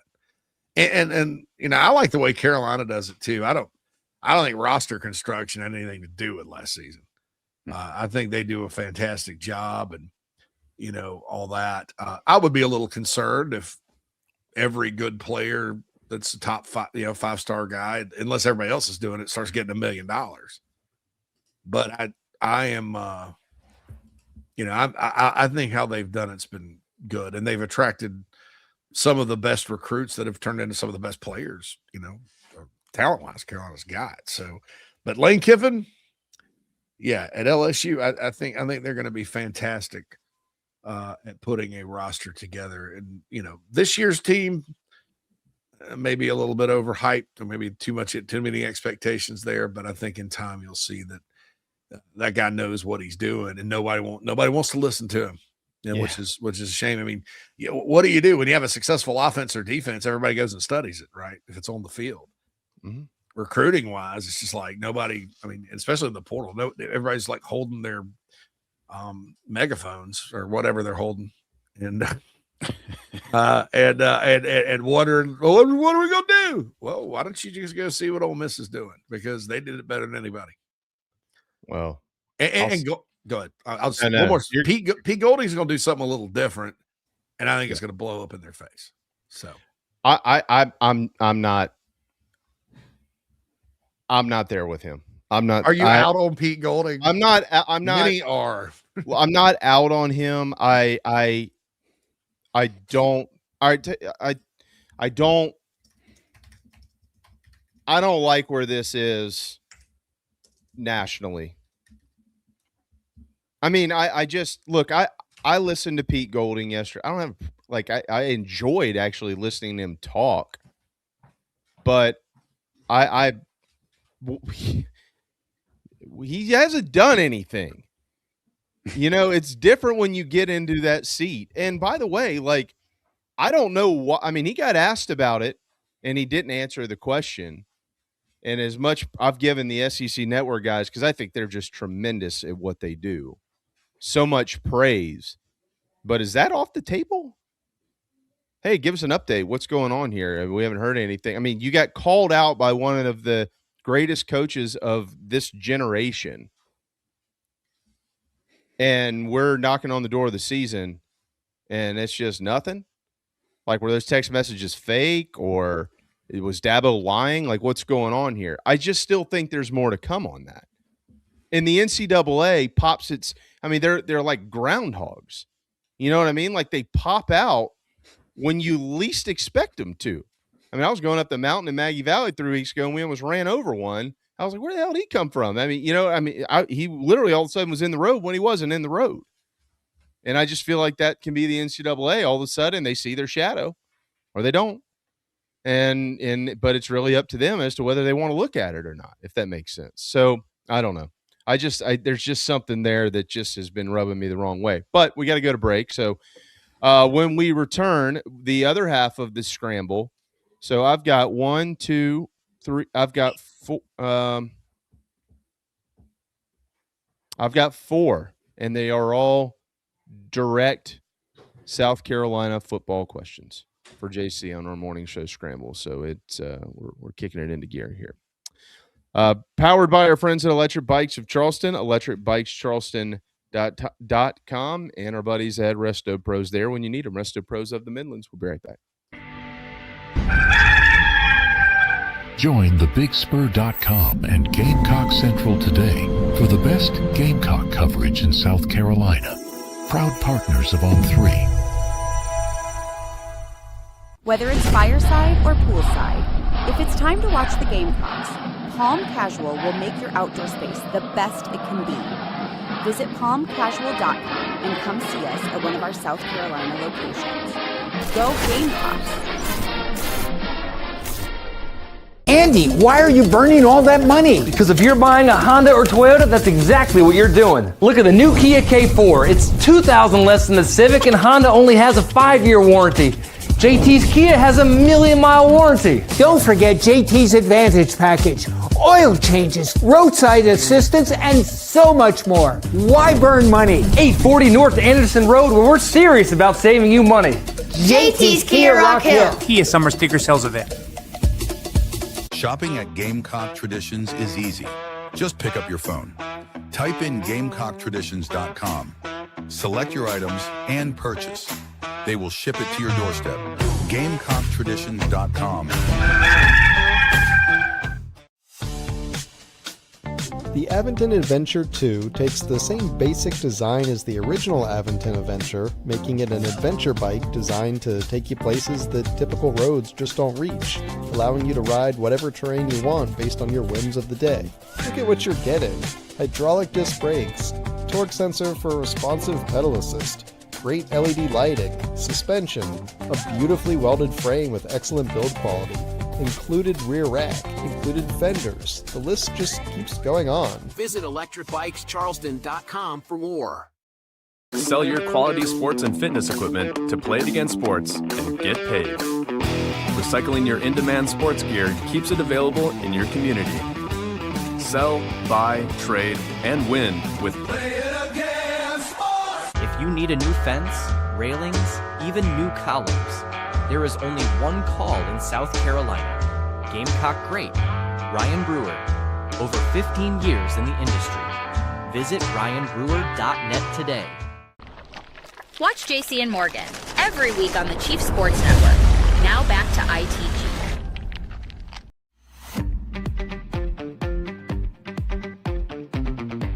It's time for the morning show Scramble. On Inside the Gamecocks, the morning show. Presented by Recoat Revolution. Beautiful, like new floors in just one day. Part of the Chief Sports Network.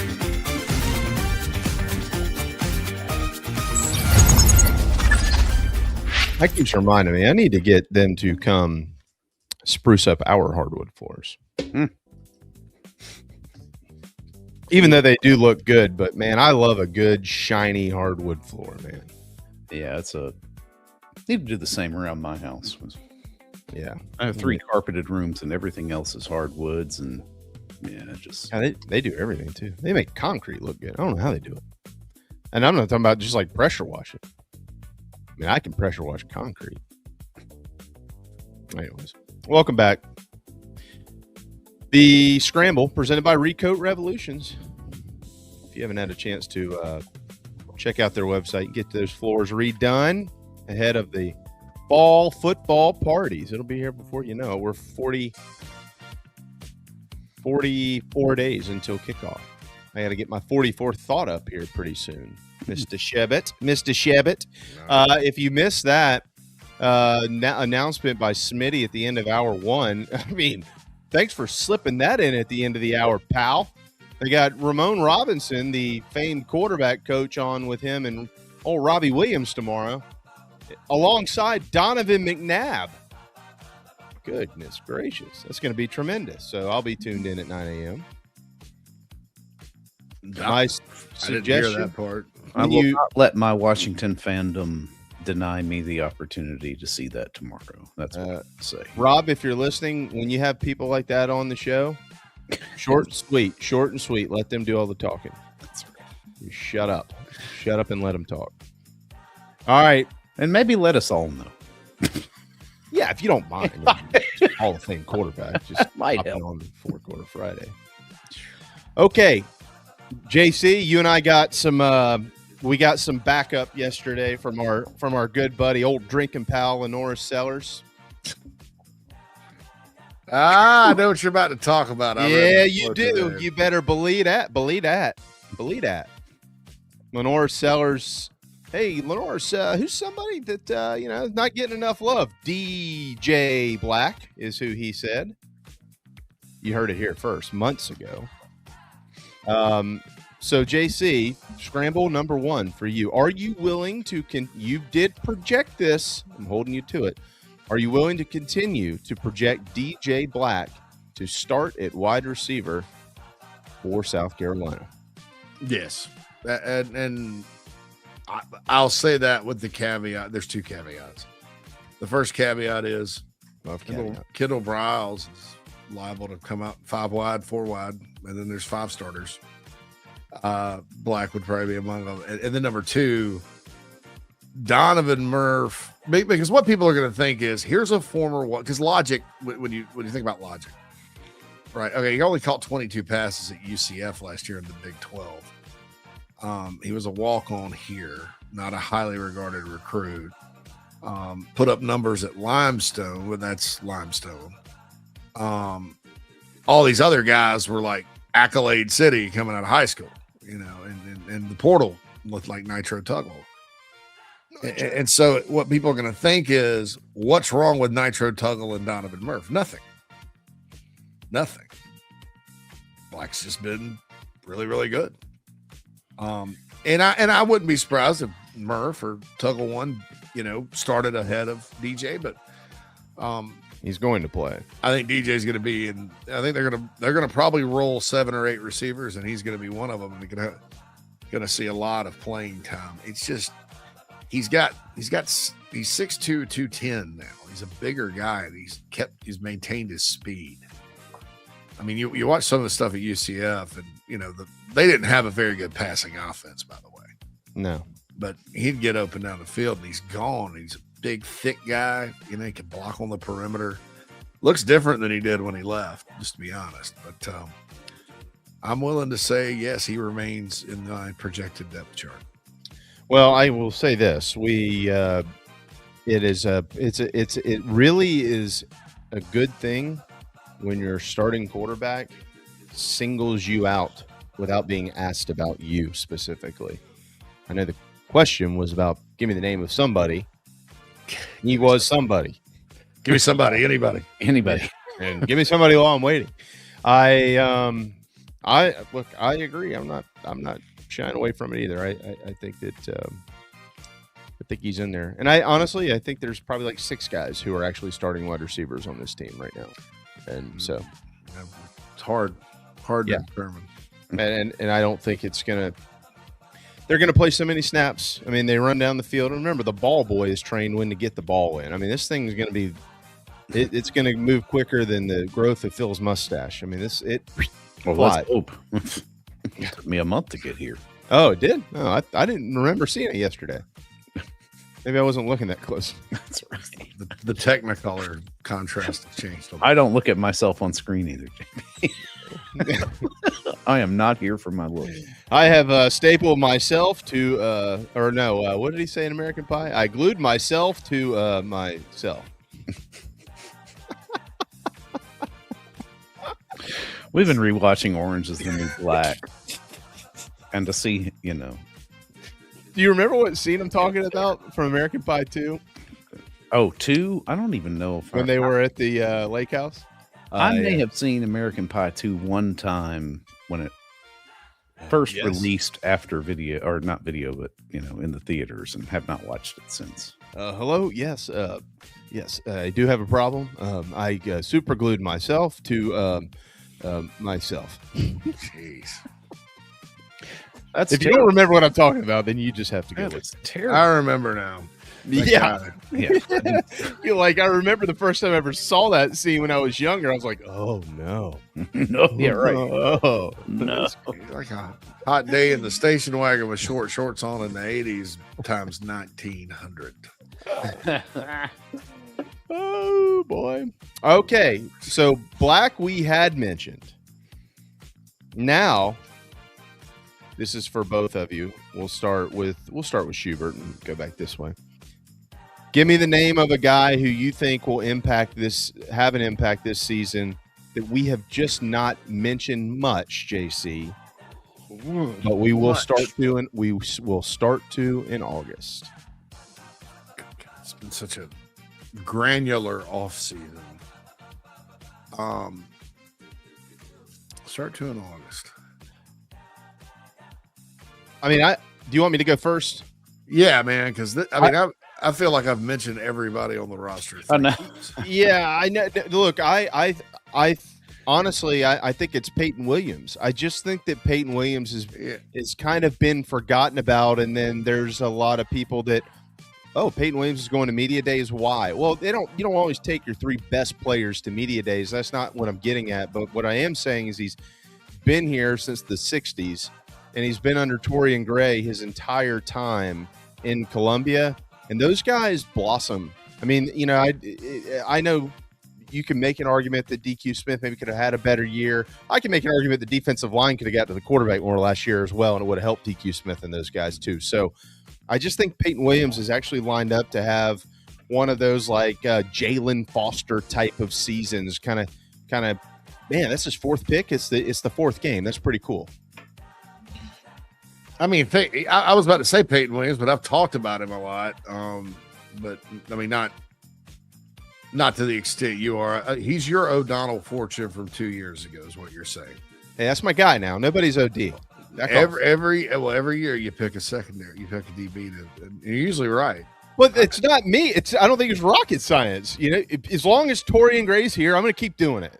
You want me to go ahead and get someone out for next year? Here, let me look at it. Yeah, who's Torian Gray makes this easy. Well, you know? I mean, starting with Jalen Foster. I mean, when it's usually kind of a surprise because you're like, usually you go out of the previous season going, that guy's getting beat out, you know, and then he doesn't, and then all of a sudden he's really good, but.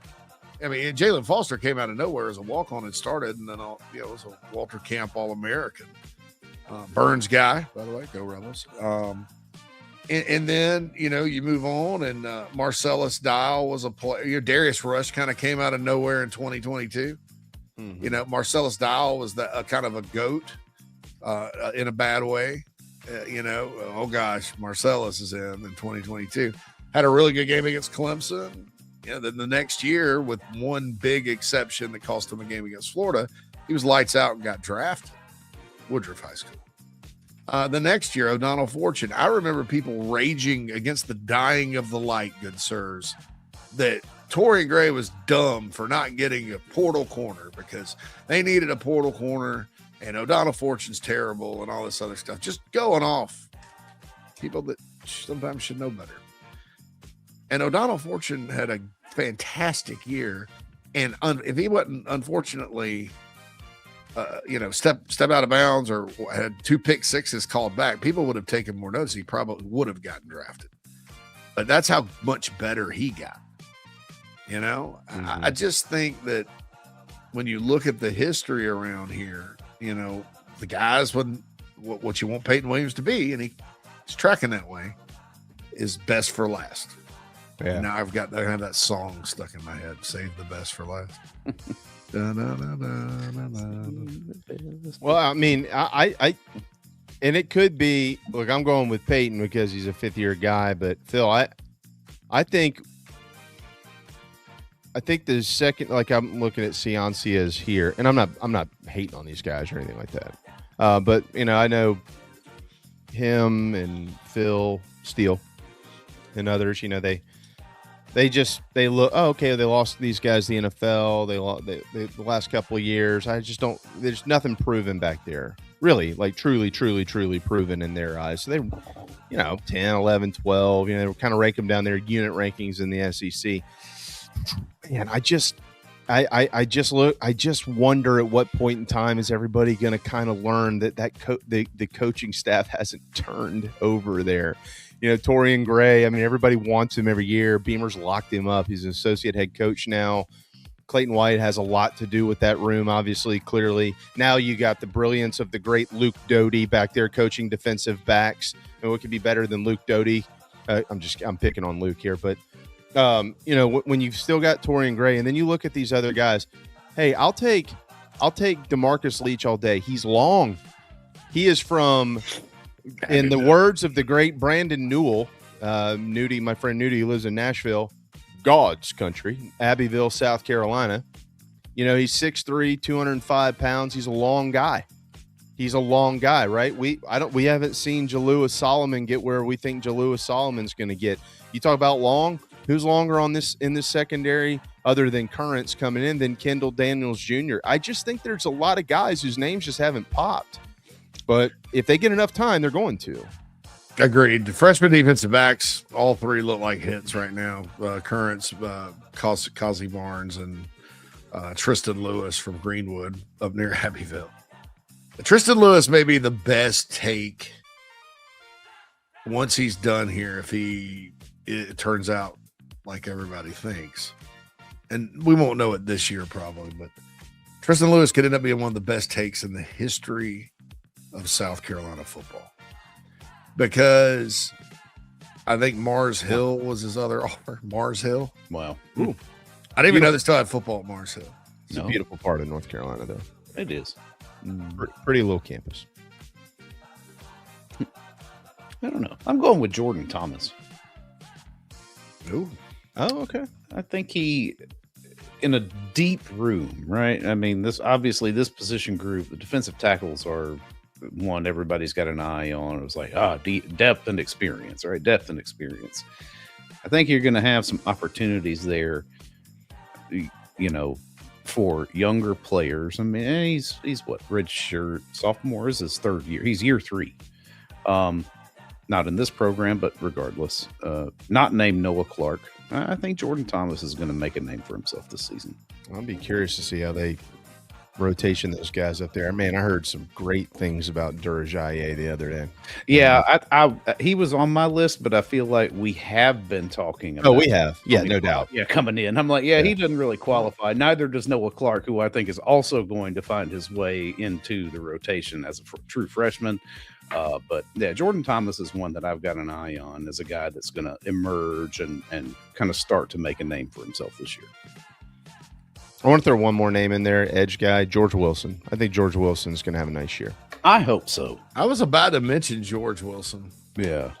I think people aren't, because, in preseason last year, he was going to play quite a bit. Yeah. Oh, absolutely. Big time. And I think sometimes, why not? We let the recent past kind of influence our player discussions. And Jordan Strong came back from an ACL, just was not the same in 2023. Just was not the same. And it's a shame because he was on a trajectory to be really good. So with an ACL like that, you kind of worry. But nobody talked about George Wilson in the spring because he wasn't there. But I wouldn't be surprised if even, especially early, if Dylan's not going to go until SEC play. George Wilson, he's older, quick first step, could make some noise. Could make some noise. All right, who's going to make some noise on the offensive line? Aside from, listen close. Aside from Jacarius Peak, which offensive lineman has you the most intrigued going into camp, and why? Intrigued is a good word. intrigued is a wonderful, wonderful word. It's a separator word. It is. Nolan Hay. Okay. First name that comes to mind, because I think he is going to get some run. Maybe not necessarily at center, because I think Carter Miller's probably, he may not have it locked up, but maybe in the lead for that. But I could see Hay at a guard position. Yeah, since the spring, Hay is he's been one to watch. And Damola Ajitahun. Neither one of those are my guy. Who's yours, JC? Kojo Poku. Yeah, damn it. I should have gone first. Me too. What is your reasoning? Why? Because you don't hear anything about him okay. other than he's really good. You don't hear you don't hear, right guard, that Darius Gray could slide in at right guard, or, Marky Anderson's you don't ever hear about Nolan Hay playing right guard. You hear about maybe left where Purvis is at. But Lenore Sellers had some good things to say about Hank Purvis too. But, he did. I mean, it may just be that the line is what it is, but I know when Carolina Poku was one of those guys that kind of snuck in. He's a fantastic story too. His family's from Africa. He was a soccer player, walked on at East Carolina. He's out of Charlotte, lived in Charlotte, and just got better and better and better. They finally found his best position was on the interior up there. And when Carolina snuck him in and immediately signed him, there were several other, let's just call them regional programs that wanted to step up to the plate and take an at bat with him. They wanted, including some that don't really hit the portal that often. So that said a lot. That was a big get, and he's been in with the ones from the start. So I'll tell you why on my end.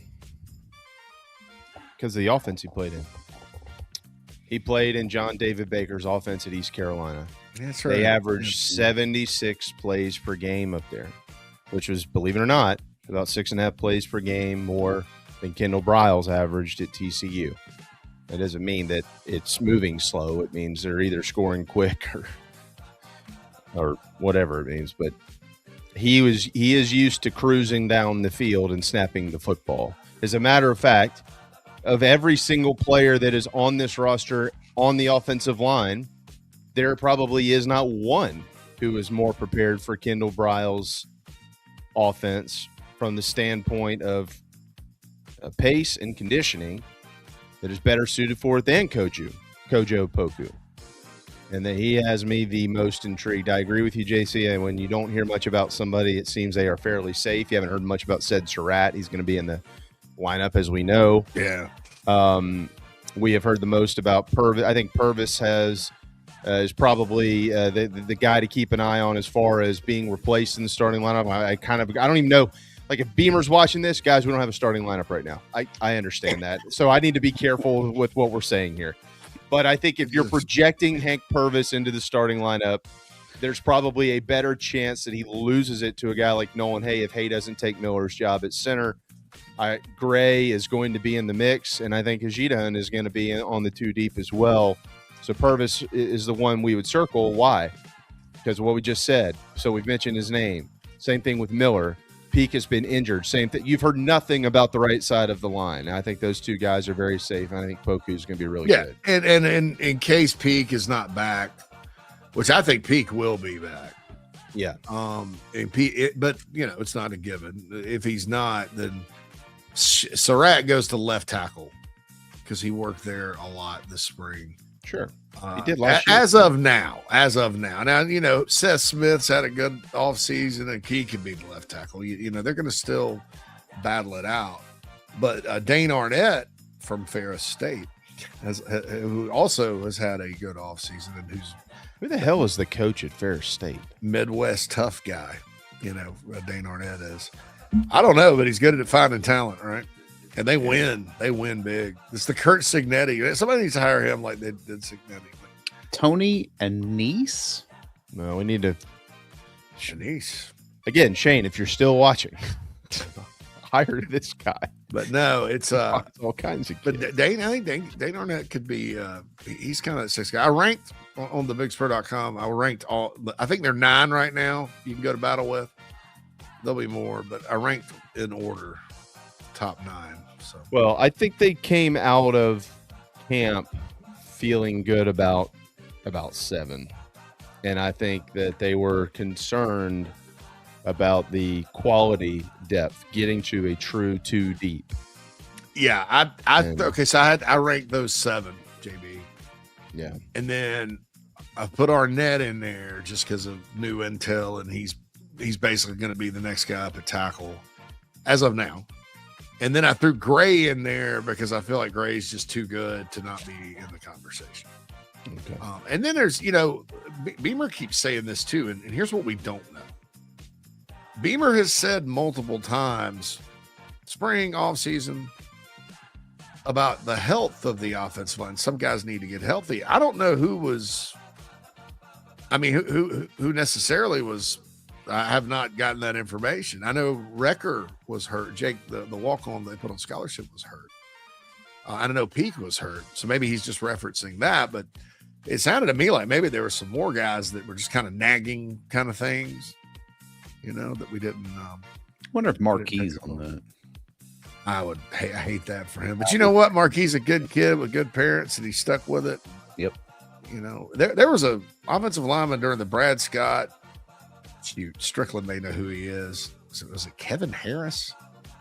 Anyway, Brad Scott had this great offensive line class. 4 of them injured all the time, right? And this guy finally got healthy, I think, Lou Holt's year 1 or 2, and the starting guard got hurt. And this guy started the whole year and was fantastic.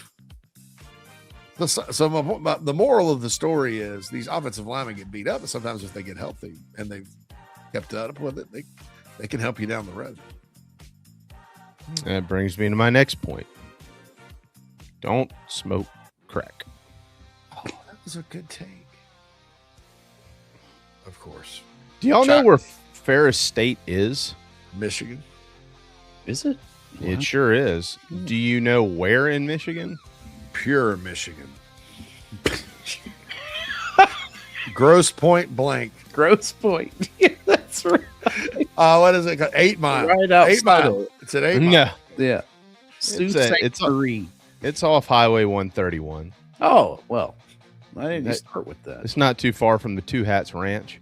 It is in the middle of nowhere, Michigan. It is. When I say close to nothing, close to nothing. But if you head east, and you'll need to go down old Highway 20 for this, you're going to go through Rodney.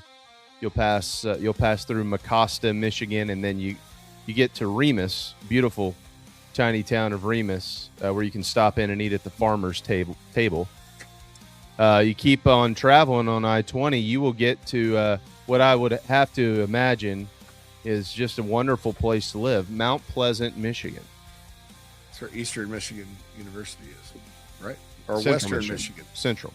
Central is in Mount Pleasant. Well, that's because it's in the middle of the state. Right. Yeah, Western's in Kalamazoo. Yeah. That's right.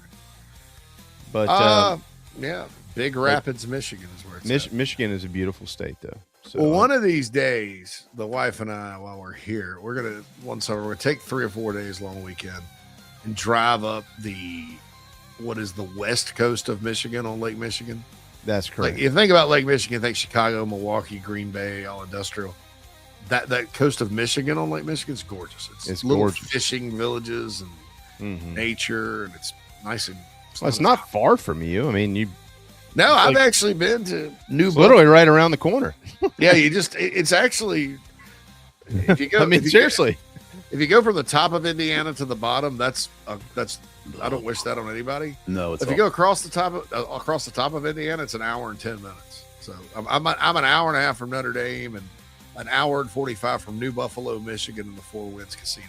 I mean, you literally go through from Chicago. You could be in, crossing the state line to get you into New Buffalo, Michigan, on legendary Coastal Highway 12 here, You'll go through 3 states in like 7 minutes. Yeah, I've been to New Buffalo. I went to the Four Winds Casino. My mother-in-law went over there one day before she quit playing blackjack, and it's an hour and a half. It's an hour and a half for without traffic, and it's right above South Bend, Indiana, and so they have like a shuttle that goes to Notre Dame. It's 22 miles from South Bend, Indiana. So 22 miles from you're South in you're in the wrong state. Get yourself a new map. Can you name that movie? Tommy Boy. Who traveled up in that area while he was selling used car parts. Yeah, gosh, man, you made me want to drive over there tomorrow. Well, do it. Or not tomorrow, Saturday. Grand Haven looks like a pretty cool little town. I bet my mom is sitting here about to slap me because she is from Michigan and she's told me 1,000 times, if I tell you where you want to go, South Haven looks pretty cool. Dane Arnett's from one of those places. He's from the west coast of Michigan. Oh, not a lot of recruits. Ooh, South Haven is nice. Do you think they get snow up there? Nah. Probably not on the west coast, right? Yeah, a couple of snows. Yeah. So, I don't know. Well, what are y'all going to talk about today? Anything? Football. Oh, well, that's foosball. Nice. We're going to talk about World Cup soccer. Well, my boy playing no foosball. Foosball for the devil. I had an interview today, and I was like, they asked me about. Should we be worried? No, I didn't. No, I had an interview on in Tuscaloosa, and they asked me about this. All the people that want to apply European soccer principles and fundamentals to the SEC. So, well, the Premier League's got their own thing, and it's, dude, spare me the soccer stuff. Spare me the relegation. Spare me, dude. Stop trying to import that to college football. Yeah. Stop importing. Stop. Just stop. Nothing against the sport. I don't care if you're a fan, but one of these things is not like the other. Well, that's true. Yeah, I don't know. So me and Phil are going to talk about World Cup soccer for an hour. Yeah, because neither of us watched the 3 hours and 15 minutes worth of the final that ended in a 1-0 score. I was in Columbia and went with Strickland and some other friends to when the United States played Australia. And pregame, it was awesome. Everybody's patriotic, fired up the national anthem. 5 minutes in, U.S. scores the first goal. Everybody, the whole place erupts. And then it just kind of got quiet. Everybody sat around and talked. Yeah. I was like, oh, well, USA. I did find myself watching more Telemundo. Oh, that's what exciting. Little soccer I did watch, because it was a lot more exciting than watching the Fox broadcast. So consider that, Fox. Yeah. Somebody needs to speak Spanish.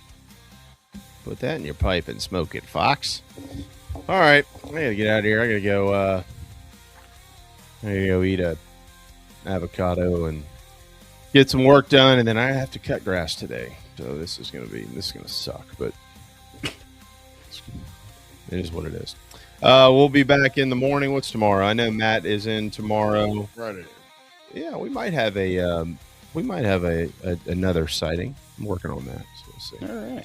Don't forget, 4-Quarter Friday tomorrow morning, quarterback coach Ramon Robinson, who's worked with Lenore Sellers and pretty much everybody else, including Donovan McNabb, who's also going to be on that show at 9 a.m. tomorrow morning with old Robbie Williams and Matt Smith. That'll be pretty cool. So we look forward to that. 4-Quarter Friday. Subscribe, 4quarterfriday.com, and you get high school and you get the Gamecocks for 50% off for a year. Not bad.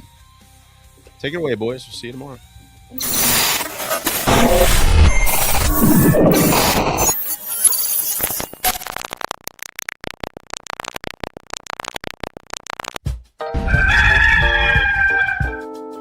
Dry Space Crawl Space Solutions are your local home protection experts. Crawl space encapsulation, sump pump and drain installs, humidity control, duct cleaning, basement waterproofing, concrete leveling, and French drains. We do it all. Visit dryspacecs.com. Dryspacecs.com. Go Gamecocks.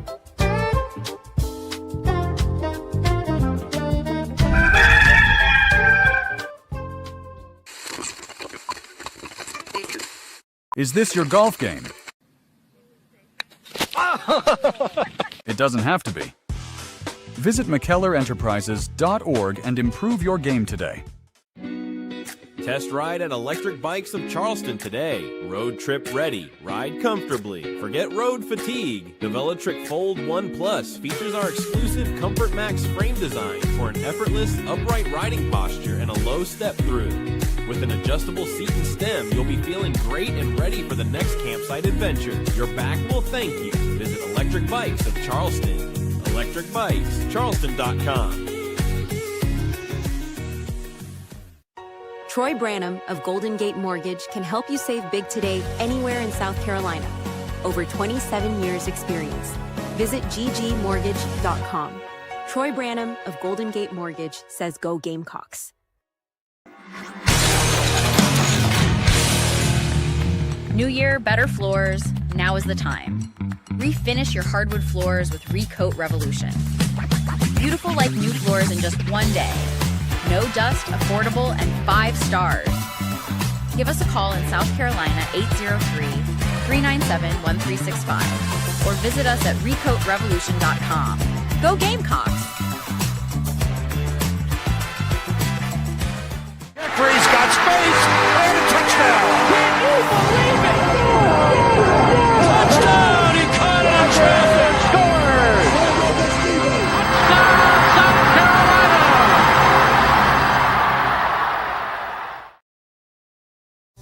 Clowns are people too. Clowns are people too.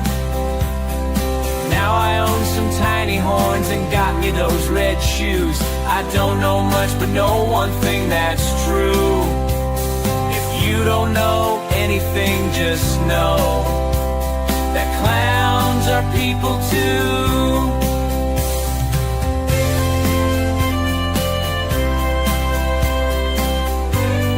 Now back to the clowns on the Chief Sports Network. Welcome in, everybody. It is Inside the Gamecocks, the show portion of the Gamecocks Super Stream, as we are wanting to call it right now. I like that. I mean, we've got to lean into the Super Stream, live stream. It's like Super Freak, Super right. Stream, Super Stream, and Super Streamy. Yeah. Love it. JC, Sherbert, and Mad Dog Mullinax in with you here for the final hour of the show. Hey, we ran the crossover a little long for like the first time here, JC. We only That's unfortunate. I know. No, it's not.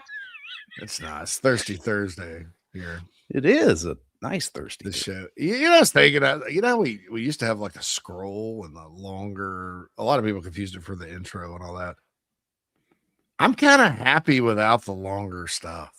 Same. I'm kind of like thinking about just ditching it, because also for people that go back and rewatch it on YouTube, you don't have to sit through. The purpose of a scroll, by the way, the intro to the intro, in case you're wondering if we're nuts and why we did that. And for those of you that listen, the OGs, that's things like, remember the bagpipes that we used to play to open the show, and the Scottish stuff and all that. Is to inform your YouTube audience that the show's about to start. It's like when you're at the movies, you have they're not previews to the preview, but you're sitting there and there's orchestra music playing and there's these projections up, and it's like you get like partner slideshows. Yeah, Zelensky's auto parts. Yeah, so you get a Tommy Boy. I make car parts for the American working man because that's who I am and that's who I care about. There's no vote. It's just a picture of Davy Jones Locket Company or something. Locker. I saw one of those I don't know videos on Instagram the other day, and I should have tagged it because it would have been perfect for what we do. But with the Great Outdoors, like the Roman character that Aykroyd plays, yes, and then he turns into Zelensky in the auto. Yes. He goes Callahan Auto Parts. It's pretty.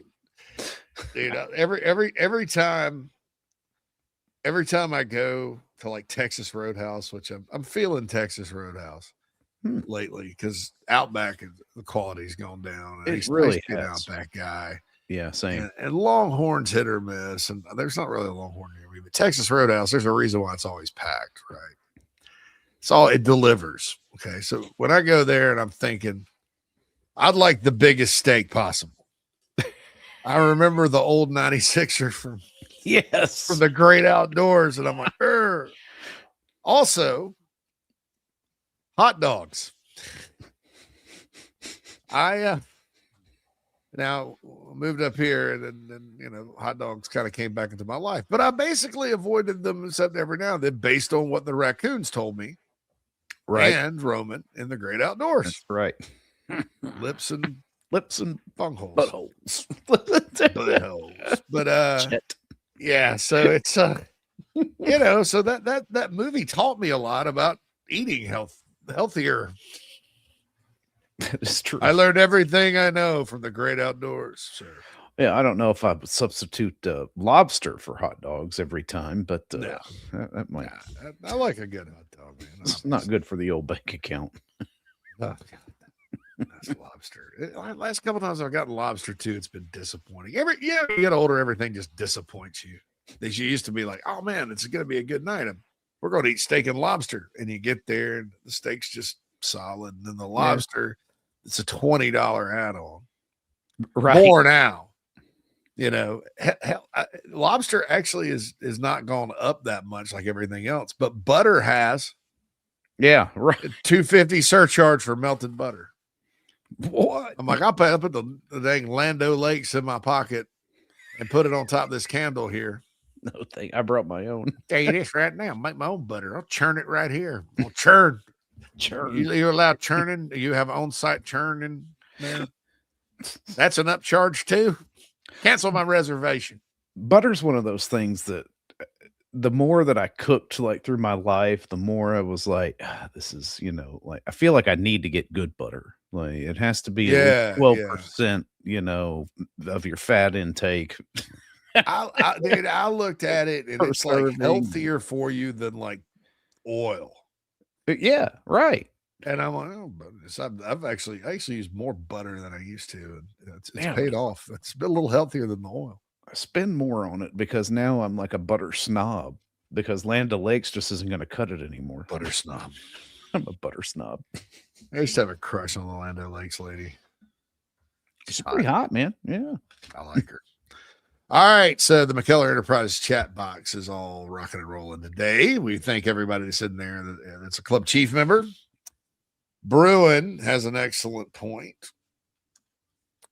Gamecock fans aren't going to know how to act watching a fast offense. We're used to be able to go take a pee, grab a drink, and be back in the seat before the next play. Yeah. I kind of I feel like a couple of things. I feel like you're absolutely right. I also think that they're going to be smart enough to know, and Kendall Browse is also good at this, when to maybe, hey, look, it's maybe time to run, run some clock, protect the lead, that kind of thing. Right. I don't know that they'll go super duper fast in those situations, but I do think they're going to go fast most of the time. And the advantage to that obviously is going fast and not letting the other team substitute, because apparently other teams have figured out that you start subbing on defense and it kind of throws Lenora Sellers off. Remember the Illinois game? That's the one thing about it that I was like, well, it'll be a lot easier to get snap counts in on offense this season because they're not going to be subbing like they have been, Yeah. And, but we also talk about the receivers being 8 deep or whatever. So I can see a situation where 3 or 4 of them play one series and 3 or 4 play the next and all that. Mm-hmm. I don't know. And of course there's certain situations where both sides, I mean, you can't just not let them sub over and over again. Right. No, there's certain times where dead balls or whatever. So we'll see, but that's such an advantage and it kind of limits. And I was talking to somebody the other day about this, and it as good as the D coordinators are in this league, And I'll throw Tom Allen from Clemson in there too. I think he had a good game plan against Carolina last year, really good. So the 9 power fours or whatever, I don't know, or the 10. Towson's coach may be better than all of them, and so could Kent's, but you're just not going to be able to tell. But as good as the D coordinators are in this league, it takes kind of the advantage that they would have when they're dissecting you and trying to get you stopped. It takes a lot out of their brain, Like, for example, Brent Venables, right? One of the best ever at wait and call it. And actually, Brent could actually do it a lot better than a lot of coaches can against tempo offenses. But it was like last year against Carolina, he just owned the whole thing. Right. Oklahoma, Carolina, he owned it. I mean, he just knew what they knew. They dialed up the right pressures. He dropped in coverage sometimes when he shouldn't, that kind of thing. But when you're going that fast and you can't really tell what's going on, and you got to worry about this freakazoid quarterback running or throwing, and you got to worry about, if DJ Black is one of the, let's say the lineup is Black and Jaden and Harbor. Well, in theory, you got DJ Black's a 4-3 guy on one side that's bigger, and then you got Harbor on the other, and you got Jaden Sellers, who's very consistent, or whoever. Plus you got this guy that's a quarterback that if you miss him twice and he accelerates, he's gone, and he's 240 pounds. How do you and the receiver out there is 240 as well. Don't forget that their backs are pretty capable, and they're going to do some things with the tight end as well. I would think that it would be a lot harder to stop something like that because it becomes much more about personnel. Like, how do we get these guys stopped? Whereas it's like, we can get these guys stopped because nobody else, we can focus on these two things and get it stopped and do it in a creative, aggressive, and fun manner. Right.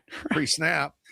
But slowing them down when they're trying to go fast, I think would be a challenge.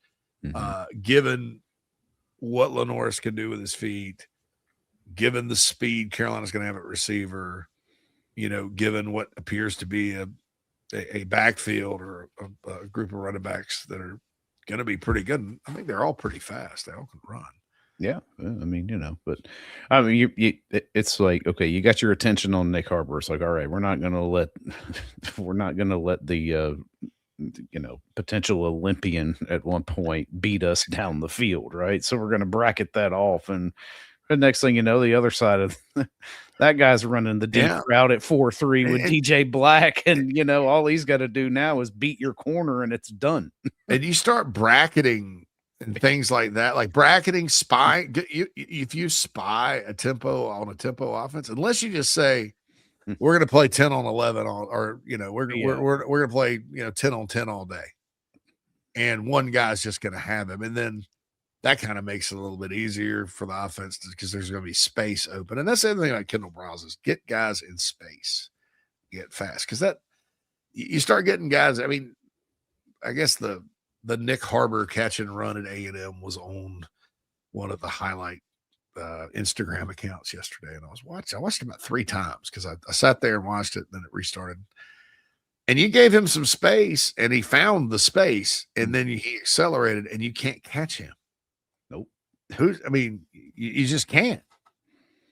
No, because he caught that ball, if I remember correctly, without reviewing it with what, essentially 2 defenders around him within, say, 2 yards space. Of him. Yeah. Right. Yeah. But he's got that buffer, and that looked like a zone coverage is enough. Right. Yeah. You find the space and you go, and when you're trying to tire a defense out, and they got to get lined up, and they're having to do things, process things so quickly. It's just like running the pro style offense or the NFL offense. Your process timing. You have to process things mentally much quicker. Now, that said, can it be stopped? Absolutely, it can be stopped. Yeah. I mean, Tennessee hasn't scored 50 points a game on everybody. They've had some games in the teens. similar style. Arkansas had some low score games when Kendall was there. It's not like they're going to go, but I think that you give yourself a chance to get enough points when you're not like giving away. And it's kind of funny because as paranoid as coaches are these days, Beamer included, just based on information that about scheme and stuff, they don't talk about it. As paranoid as coaches are, it amazes me. Coaches want to go so slow and be deliberate and do all these different things that they end up, they may not, the defensive coaches on the other side may not figure it out right away in 3 seconds, but if you give them 20, they may. Right. And so the substituting last year, the subbing over time has gotten them a bit old. And I don't think Carolina's never going to substitute. Don't get me wrong. Oh, yeah, no. But it's going to be limited. I mean, you ain't going to see what he did last year. There's it. And the beauty of it too, I think sometimes is with Briles' offense is you can use the same personnel and have different formations and things like that. Right. Yeah. And they're gonna probably use some motion and things like that too, which is you can't go as fast when you do that. But I'm curious to see. I'm curious to watch it and see what it evolves at, because you can also, the other thing about Kendall Briles, you can go back through his career and things look different at different stops. Mm-hmm. And somebody actually mentioned to me the other day is that being a negative. Well, he doesn't really have a system. He just does different things, and I'm like, well, what did he say? What was the MO on Kendall Briles? He adapts it to his personnel. That's right. Yeah, it's custom essentially for who is there. Yeah. And I think it looks. I don't think it is different. I think it looks different. And Steve Spurrier was like that. Steve Spurrier probably had 21 plays total. Right. In his passing playbook, run game's different. But and what Beamer said the other day about what he liked about it, he said, we don't run that much stuff. Mm-hmm. But if we run it, we have stuff, but he's like, we run it over and over and he perfects it, which I think this program desperately needs. Yeah. Too many mental errors, especially with the blocking up front on offense the last however many years. Yeah. Simplify it. If all these guys are good football players and great athletes, use that to your advantage. Shoot, go play. Just go play. I know. Well, that was one of the comments that I was really happy to hear, like Lenoris talk about when he was asked about the O-line and blocking and the run game. And he's just like, there's just, how did he put it? It was just like, we keep running it, and there's a lot less to think about, which is what we were all saying. It was like, these guys just look like they're sitting there having to think too damn much. And it's amazing. Just a lot less to think about. It's crazy. It's absolutely crazy. McKellar Enterprises Chat Box rolls on a Thirsty Thursday on the show. So how many weeks do we have till practice starts? August 5th? They report on the 6th, and I think practice is the 7th. So two weeks. 2 weeks. Yeah. Mm-hmm. I hate these 2 weeks. It's almost as bad as the 2 weeks leading into July. Oh, by the way, this portion of the show will not be here next Thursday. Thursday. Okay, good. Yeah. Guns N' Roses and Public Enemy on Wednesday night, and my wife and I are getting a hotel where they're the concert venue. Won't be back. But GNR, baby, first time since 10 years I've seen him. Yeah, last time was what, Vegas? No, last time was in Atlanta after they had gotten back together. Mm-hmm. I did see them in Vegas with my friend Ryan, but it was Axel and like his right, yeah, and that's when Andrew Dice Clay opened for him, and Nicolas Cage introduced him. A friend of mine knows Axl Rose and we were on the front row of the stage. And Nick Cage comes out there and Guns N' Roses, brother. Yeah. So, anyway, it was an awesome show, dude. I mean, it was, yeah, man. I mean, Axl didn't hire, Buckethead was playing and DJ Ashba was the guitarist. Still had Dizzy Reed on the keyboards, but Duff and Slash are back in the band, and they're really good. So anyway, that's what I'm doing next week. But yeah, 2 weeks for practice to get started. McKellar Enterprises Chat Box, like I mentioned earlier, I had to circle back because I wanted to mention the GNR thing. Christian Clark Harrison says would be his pick for guy nobody's talking about. Still project Fuller to get majority of snaps and be the starter, but I think Clark's an important player on this offense as the projected second back. I hear really good things about him too. And so here's a little crack in the Matt Fuller hype armor. Like 2 different folks that know, right? And other folk, every other person that knows is more along the lines of Matt Fuller is going to destroy the SEC. It's been kind of like this. Matt had a really good spring. He's a really good back, but boy, Christian Clark's a man, really good. Blah blah blah. Blah. Right. There's 2 people that would know. So Christian Clark apparently had a pretty good deal in the spring as well. And man, he's just getting healthy. I didn't realize he had torn his Achilles freshman year at Texas. Wow. And that's tough. I mean, for a back. And then last year, no carries. And then he starts that Citrus Bowl and looks good. So maybe he'll be like Xavier Leggett. Xavier had that big Gator Bowl and came back the next year, caught 71 balls for the Gamecocks. Sometimes you end up on a good note. You come back and it's good. Chaco says if Judge Collier is healthy, I believe he'll have a great season. I hope so too, Judge. I mean, they have to. So I think they're going to roll with DeMarcus Leach and the freshman as backup corners, and I think they'll be fine. But you don't want to depend on that. No. And I think the thing I respect the most about Judge, besides the fact he wants to be in broadcast journalism and do what me and Phil are doing now, is he understands he was not at his best last year because of his knee, and then when he got back, he didn't play as well. And so there's this intense refocus because heading into last year before the Virginia Tech game, people are talking about Judge Collier being all world. My expectation was he was going to be the next one, right? NFL, yeah, right. And hated to see that get derailed by injury and one. Like when he went down, that was probably the most nervous I felt that whole game. Like, this is not good. Yeah, because it's I did start to feel a little better about DeMarcus Leach after reading your piece on the Big Spur. I was like, all right, I'm not. Yeah, I mean, I'm not completely poo-poo his play. Leach got out there in that game against Virginia, the first game as a true freshman, and gave him snaps. He was better than Miles Norwood when Norwood played. Poor Miles Norwood, man. Yeah, something was just off. Just wasn't, and it wasn't that way in practice or the spring either. They thought he was going to be third corner pretty good. I think sometimes corners, they say you have to have a short memory. I think those that end up getting torched over and over have longer memories and can't shake it for some reason. Well, if you have a short memory and it keeps happening to you, then you can never really forget it, can you? No. Sheet Scott has the ability to move outside if needed. Yeah, if needed. I think what they're going to do is Leach in the freshman, Barnes, Causey Barnes.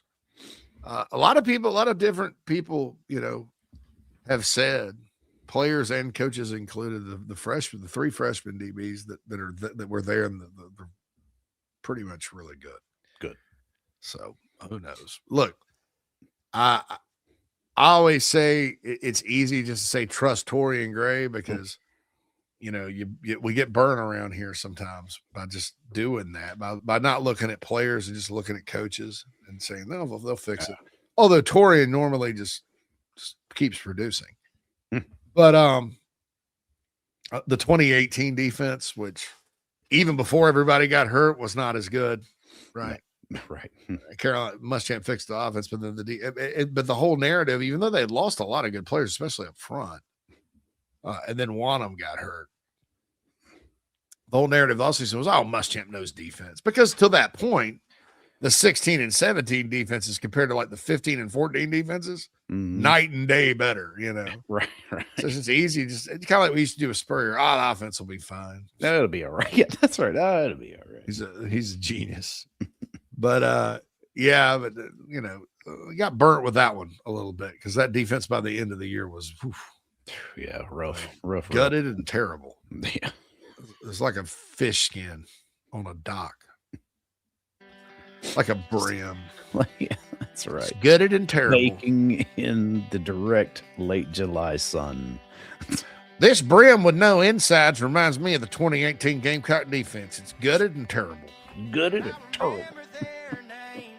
Hey, don't forget to go see Nick Harbor. Speaking of really good people and weapons on this offense, Gamecock Traditions this weekend. You can get your tickets, I believe. Follow their social media account at GamecockTraditions.com. We're always talking about the Big Spur and 4 Quarter Friday. Just go check out those websites. We think that they'll be outstanding for you. Bruin, you need to get on the 4 Quarter Friday message board and stir something up. Yeah, start or help us get some of your friends and stir something up. You know, message boards when you start them are a little lean. They're like, "Oh, hello, is anybody here? Hello." Help! Where am I? It's like the back rooms. Yeah. It'll get there. It'll fill up eventually. 4quarterfriday.com. Were they serious about Donovan McNabb coming on tomorrow? Yeah, so Ramon Robinson is coming on, to talk. I know Ramon. Yeah. But apparently, the way it was put is sitting next to him will be Donovan McNabb. So whether or not,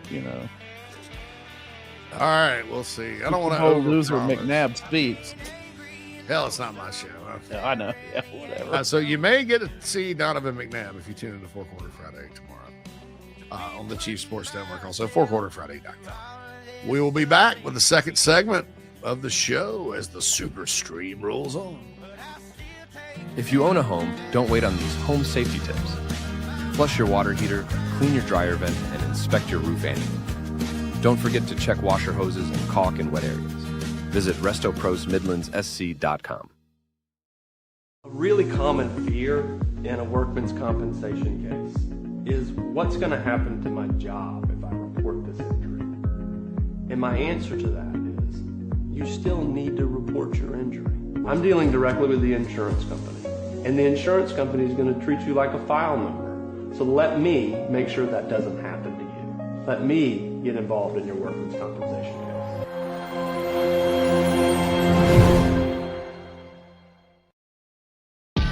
Ryan Brewer Fence offers a variety of services ranging from fences and railings to columns.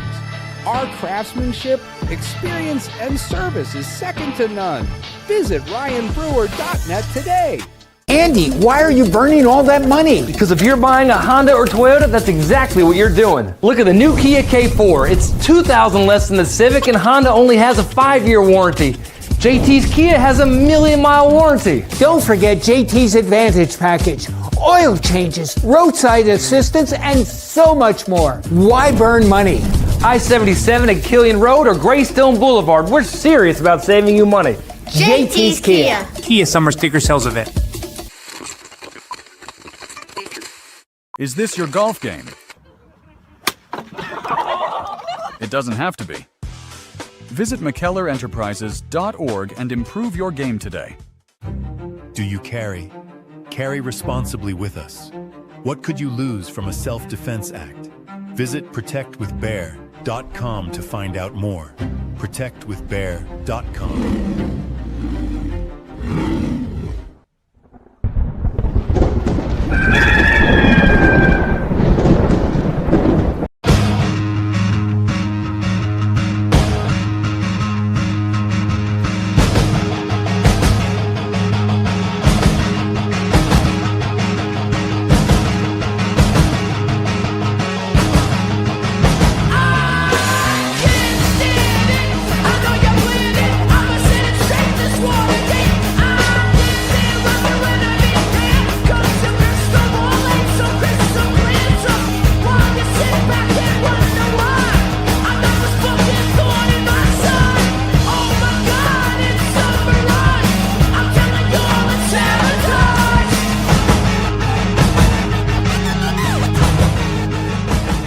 Welcome back, everybody, inside the Gamecocks of the show. Final segment of the show here on a Thirsty Thursday edition, diving headlong into the Nanas. Nope.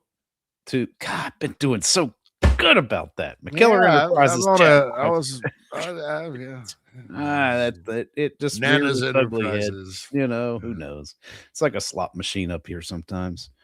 Nanas Sports does good food. Yeah, that's right. It does have good food, and the pimento cheese still is outstanding. It is. I'll give. Yeah, you got to give credit where credit's due. That's right. That's right. But open to Club Chief members Monday, Tuesday, Thursday, Friday, of course, exclusively. So if you're watching us on YouTube, and a lot of you do, and still have yet to click subscribe, please do so. Like the video, hit subscribe, and if you want to chat all week long, then hey, sign up for Club Chief. We'll welcome you in with open arms. Absolutely.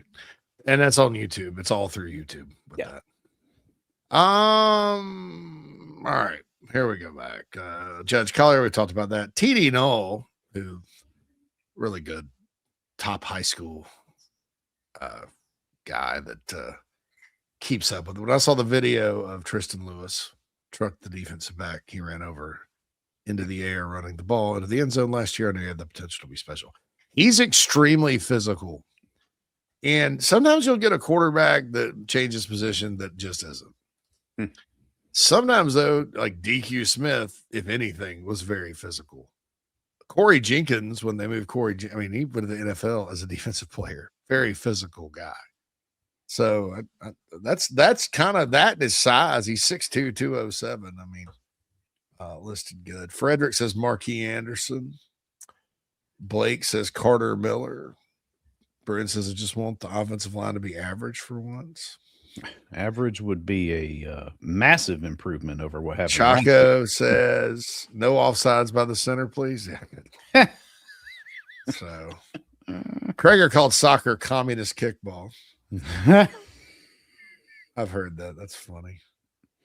X-Man says Texas Roadhouse is the Chick-fil-A of the steakhouse world. It is, and it's kind of managed well, too, if you ever read up on what they do.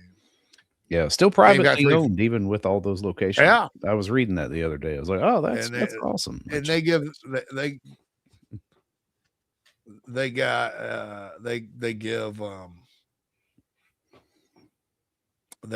give management a little piece of it, ownership stuff too. Nice. So Great Outdoors is such an underrated movie. Game 346 says absolutely. So Chaco says, AJC, should we be concerned if Darius Gray snags a starting role over the portal guys, or is he just that good? Krager says he's that good. Yeah, I think it will just be he's that good. He's behind, though. I don't know that they'll go that way right now. It also could be one of these things, right? So Darius Gray, kind of like, and I'm sorry, forgive me for this is the only example that pops into my noggin right now. All right, so remember the 2018 Clemson Tigers? Okay, so you had Kelly Bryant starting, and then you had this really good freshman in Trevor Lawrence. And I think Clemson beat Georgia Tech 73-7 or something. Maybe Trevor started that one. I don't know. Or Kelly started it. And anyway, it was the 4-game rule, where you could still redshirt. And they just benched. They said, all right, we're going with Trevor now. Sorry. Okay. Nothing that Kelly Bryant did wrong. He was having a good year, but so a situation like that could happen. But I think Darius will be, a lot too depends on this. Like, okay, so are there going to be more injuries? Or will there be another injury? You don't normally, some like even last year, you had Surratt, who was fine and good to go and was going to start, and then he got a concussion 2 weeks out and was not cleared. So, that's why I think Beamer and everybody keeps talking about depth, right, on the O line, because you just, if you have a significant drop off from, significant, I mean, there's always going to be a drop off. Significant, you could be in some trouble quickly, especially at that spot. Krager said the most athletic player, Darius Gray. He's watched him play hoops. Yeah, he's really good. Cam says his basketball team's insane. Yeah. I mean, that guy, Really, really good. And really, really good. Lance, Latte Lance entered the chat 25 minutes ago, just now saying, hey, sorry, Lance. Cam says, watching Darius move on the basketball court reminds me of when I got to see Robert Quinn wrestle in high school. Big guys that are super twitchy. Yeah, Robert Quinn. Now, there's one of those guys, because Quantrell asked earlier about Byron Coward.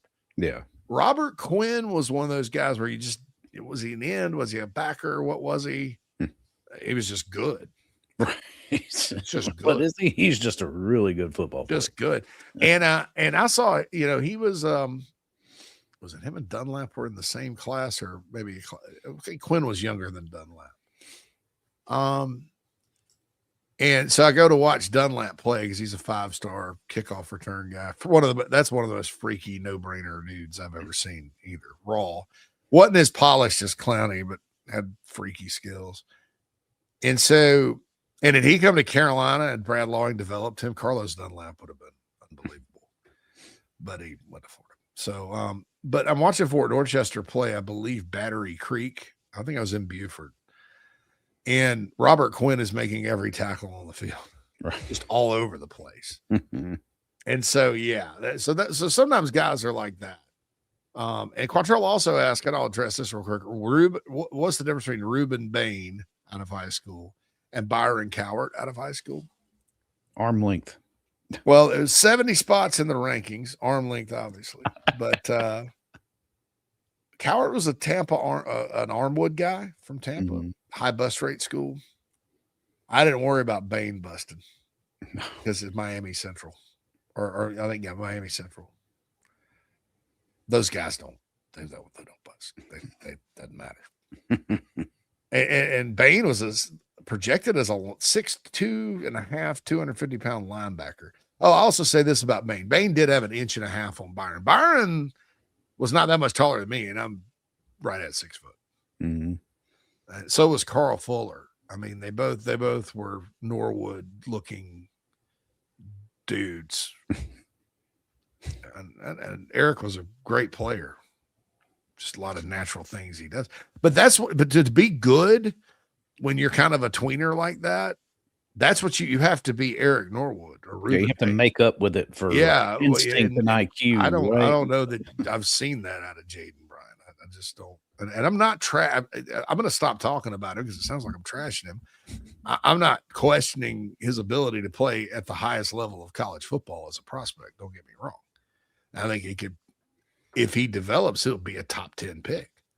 He's, like if he were going to Georgia, I would say, and there was no transfer portal, I would be like, yeah, Kirby and those guys are he'll be one of those dudes that you're like, good God. Yeah. How did he leave the state? Well, how did we let that get away? Miami and the money and all that. And by the way, the figure, JB did text me that figure. I'm going to keep it to myself. But yeah, but that was... if you paid that much for Jaden Bryant, whoever's money you're spending should sue you. Well, money isn't real down there anyway. So or anybody in this class. I mean, anybody, dude. I mean, you know who I'd pay if I were at Miami? Everybody within a 30-mile radius of my campus. Because you know why? Those dudes are ballers. It doesn't matter if they're millionaires. They want to play football. Right. Why is talent in Miami so good? Why are so many players coming out there? Because they love football. That's important.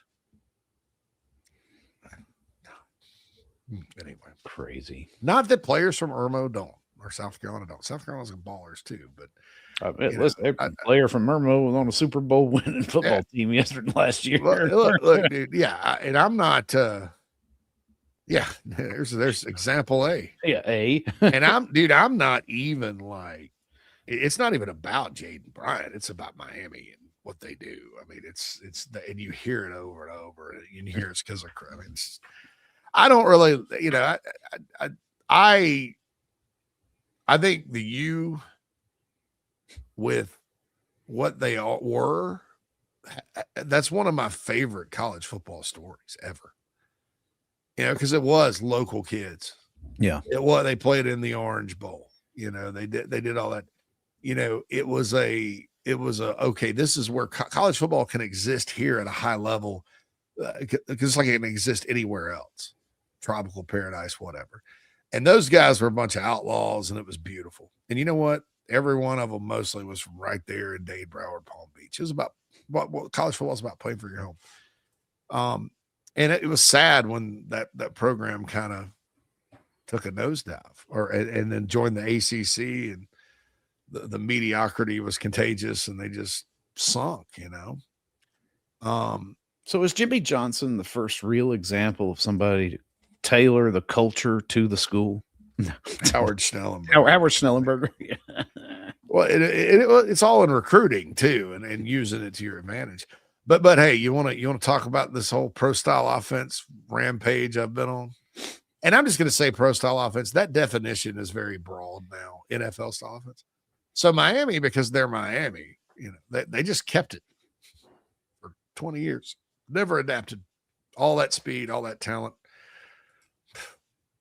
Right there, you could have run spread and kept on winning, didn't do it. So there's another example of that. But okay, so the U now, and what Cristobal does is just go try to outspin because he's trying to prove a point. And I just don't, still the core of that team, while they were good last year, the core of that team, either local guys or guys from the portal. And I just don't, it's just kind of crazy. But anyway, hey, we wish everybody the best here. It was the best. Blake said injuries were going on. Cam says he thinks Darius Gray will be the starting center down the road. Krager said, JC, you don't like your linemen turned around facing running backs with their hands in the air. No, I don't. No. Prefer that not to be the case. Prefer they hit somebody. Matt says Guns N' Roses has to come out with Welcome to the Jungle, right? Yeah, they've been doing that now for 40 years. It's So Easy was always the opening number. Even when I saw them in Vegas and Atlanta, that's track 2 on Appetite for Destruction. I can't play it on the show because when it gets to the second verse, it's actually not really appropriate for the show at all. Right. Yes. It's like the whole lyrics really aren't. It's about people's sisters and stuff. See your sister. Anyway, but they always open up. But like this latest tour, it's a world tour. They just got back stateside. They've been opening with the Jungle. Fish played their 92nd show at Madison Square Garden last night, Craig said. Yeah, a buddy of mine went to see Fish up in Wisconsin this summer. He'd never seen him before, thought it was fantastic. So Cam said Dabo's catching hell with his comment about not wanting to take quarterbacks from the portal, as he referred to them as shiny objects. Last 4 quarterbacks to play in the Natty were, in fact, transfers. Yeah. Quarterback transfers have been hitting for a long time, though, even before the portal. Right. Yeah. Going back to Joe Burrow. Joe Burrow. So let's count thy ways. Okay, so we'll go back to Deshaun Watson. So Dabo's guy got 16. 17 was Tua, a true freshman, so he was homegrown. 18 was Trevor. Man, true freshman quarterbacks won Natties 2 years in a row. I wonder if that planted the seed for the moronic Jaden Rashada and Nico deals. Well, these guys can make a difference. Yeah, look at them. Go back and look at the recruiting rankings. Like, so for every year there's a Tua, or then there's 3 years of suck, where the 15th ranked quarterback balls, and the other 12 are career backups. So 19 transfer Joe Burrow. 2020 was Bryce Young at Bama. 2021 and 2022 were Stetson Bennett, former walk-on. 2023, J.J. McCarthy was homegrown. 2024, though, was, I don't remember his name. He came from Kansas State. Yeah. Never heard of him. Jeez. K-State dude. Yeah. And then, of course, 2025 was Mendoza. So we've really only had 3 transfers. But outside of that, Oklahoma made a living with Jalen Hurts and Kyler Murray, and there's been some, and then I guess so Riley Leonard was Notre Dame's quarterback, played for the Natty, and then in 25, you had Carson Beck. Where did Carson Beck get drafted? Was he in the first? He wasn't in the first round, was he? No, he was not in the first round, but he did get drafted. Let's see. I think it was out west somewhere. I'm probably wrong about it. Yeah, no, Arizona. Yeah. So third round. Not bad in a terrible draft class. Nah. But I thought it was more likely he'd never played pro football. Some people thought he was going to be the number 1 overall pick. So, Big Rooster says dual threat high school quarterbacks make really good corners. Yeah, a lot of them do. Mm-hmm. And a lot of really good corners that know they're going to play corner are dual threat high school quarterbacks. Right. Stephon Gilmore. Eric Berry was a safety, which threw me off. He could have played corner, but he was a high school quarterback. That a lot of times coaches will look for that because high school corners don't necessarily get not everybody runs passes in high school. Especially in like a state like Georgia, where you're not as pass happy as maybe a Texas. And so they don't get any action, and so their coaches use them on offense. And sometimes that's a red flag if a guy's not really good on offense. So, do you think that logic applies to in-state prospect Franklin Richardson, Sumter? No. Or is he like a natural quarterback? I think he's a natural running back. Athletic. I think he's a natural running back. I think he's a running back. I think at the next level, he is a all the way running back. If not, maybe a linebacker. Because he's got explosive, thick lower body. I mean, I love him. I think if I'm Carolina, yeah, no doubt. I'm gonna try for Trey Cigar because he's Trey Cigar. But then if I'm not getting him, I'm like, Franklin, come on. I'm getting Franklin. I'm getting that guy. There's another kid I saw today from Chester that's a kind of a small, like a 5'11", 185. I don't know if he's Carolina level or not. Coastal and North Greenville have offered him. Guy Caleb Feaster. He's got some mojo about him, and he's also a defensive player, pretty good football player. So if you're recruiting South Carolina and you need players, go by Chester. Check out the Cyclones. Bryce says, who's going to be the breakout candidate? I'm intrigued by DJ Black and Tuggle. Breakout candidate depends on kind of what your opinion was on Seller. I mean, really everybody should be a breakout candidate because everybody's production needs to go up. DJ Black will be the guy that kind of comes out of nowhere. It's easier to talk about Nitro Tuggle than DJ Black because Nitro Tuggle was played at Georgia, top 100 guy. His name's Nitro Tuggle. I'm bullish on Nitro Tuggle. I'm bullish on Donovan Murph. I don't know. Like a guy that, like a Jordan Gidron's got a good skill set. Jaden Gibson, is he going to make it back healthy? There's just a lot of, I'll tell you this. If Jackson Rupp gets in the game and catches a pass and takes off down the field, nobody's going to catch him.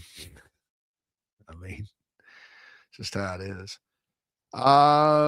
Tri-State says, what's up, guys? A little question. Would you say different skill sets, assuming from what I've read that Cutter is more mobile, of course? Who are you comparing Cutter Woods to? Tri-State. That message did not come in. Yeah, Blake said, play it so easy anyway, JC. We've heard 30-minute conversations on Greenville County strip clubs before. Yeah, but that doesn't include F-bombs. Yeah, that's right. Yeah, we can keep the language a little cleaner there. And, insulting someone's sister. Lance said, all I want, just a one time for our Gamecocks to ascend to the top, to rub it in the face of all the people that said we couldn't. Yeah, I know. If there's a year to make a move, right now, I think the time is now. In this little period where the Sellers era, I guess, the mid-Beamer. I hope it's not the mid-Beamer era. I hope we're still in the early Beamer era. Oh, that's right. Yeah, let's hope it's still. But if you look at like the longest tenure coach in the modern era, Steve Spurrier he went into his 11th year. That's the longest anybody's lasted. So if you're just thinking in terms of, best case scenario historically, we're at the midway point. I hope we're not, but whatever era we're in, this is the best it's set up. Last year was not set up as well as this. No. Besides the obvious Shula Browse thing, just from a player standpoint, it wasn't. I mean, last year's team wasn't really 6 deep D tackle. They were trying to get to rotate 6. Couldn't do it. Last year, the linebackers, I was Will Howard, by the way. Thanks, Harrison. Yeah. The Ohio State quarterback. I wasn't, I was probably a little too optimistic about the linebackers and thought they would get better and better as the year went on. And really, Sean Murphy's the one that got better and better as the year went on, which was good. So you're right about that, but I can't say they were great. I think that last year's team had the players to be a bowl team. To be better, right. Yeah, but with the way everybody cycled up on the schedule at the same time, which rarely happens, but if there's a time to do it, Lance, it's now. I mean, and I'm not, you'll never see me in this era concede 2 years. Oh, they're going to suck in 2027. But if you look way down the road, you can see, logic dictates they're going to lose some guys. They'll fill some guys, and then the schedule flips. And the unfortunate part about that is, I don't know that Kentucky's Kentucky's still on the schedule regardless. Kentucky, Florida, and Georgia. But Arkansas flips off. And so the next time you see Arkansas, they're going to be in year 3 under Silverfield or year 1 under somebody new. You give Vandy a chance for Curtis or whoever to get their feet wet, Now the question is, Texas is loaded up with a lot of players this year to try to make a run. Will Texas be good again? I don't know. Auburn will be in year 2 of Alex Golesh. Got a lot of guys from South Florida he brought with him, trying to win now. Who knows what will happen then? I'm trying to think. LSU, Lane Kiffin, year 2 will be back on the schedule. Ole Miss, Pete Golding, year 2, full year, will be back on the schedule. Oklahoma will be off the schedule. A&M will be off the schedule. You got to play Missouri again, though. But then, yeah. Chalk that up as a hope we win, but Yeah, well, at least Vandy comes back too, right? Yeah, but Vandy's got that 5-star quarterback that they're gonna he got a year to that may have more experience with the kill zone, right? Yeah, that's right. I think that game's in Nashville. So regardless, I'm not conceding 2027. I just think that with how this is set up, with the mix of older players, talented young guys, a veteran quarterback, a competent to good offensive coordinator that could be great. We don't know what Kendall Browse can be with a quarterback like Sellers. He's not had anybody like that. And people could sit there and yap and go, what's the difference between Sellers and Franks and KJ Jefferson? A lot. Yeah, right. A lot. Okay. So man, I don't know, man. I just think if there is a year right around this time period to get it done, it's this. No pressure. Or to get something done, you college football, you take baby steps and you kick in the door. That's how it goes. So. All right. One more take from our guy Harrison, since he's part of us at the Big Spur. Yeah. He said, I think it will show this year that last year the linebackers were a year away. I think linebackers could be the strength of the defense this season. Shane Beamer described the off seasons of Fred Johnson, Justin Okoronkwo, and Sean Murphy as elite. He's like, not just good, elite. So he went out of his way to say that. I don't know too many teams that have guys that have those types of guys that big that can run. Right. Yeah, they're pretty fast. I mean, they were impressively fast last season. Yeah. At linebacker, though, if you're out of position, it doesn't. That's what it, helps you recover. All right. So don't forget. It's interesting to think that potentially the middle of this defense could be the strength of it, and yet you have Dylan Stewart out there on the edge. You got Vicari Swain and Collier, who could play themselves into the draft on the edge. Yeah, I think Caleb Herring, Julian Walker. You see, it's just a nice blend of players. It really is, yeah. No pressure or anything on it, like I said. So this is the most complete roster Beamer's had. I think so. Safe to say? Yeah, I think so. I think so. I mean, as we sit here on July 23rd. Yeah, without it would have helped to have had a spring game for me to tell you definitively, like, what exactly talent-wise or just what exactly they had on the O-line, because there's so much new. But outside of that, playoffs, there will never be another spring game here at Carolina ever again. Oh, yeah. Forget it. Just going to replay the playoff game. And if they do have one, nobody should show up. No cameras. Yeah, that's right. Yeah, just closed.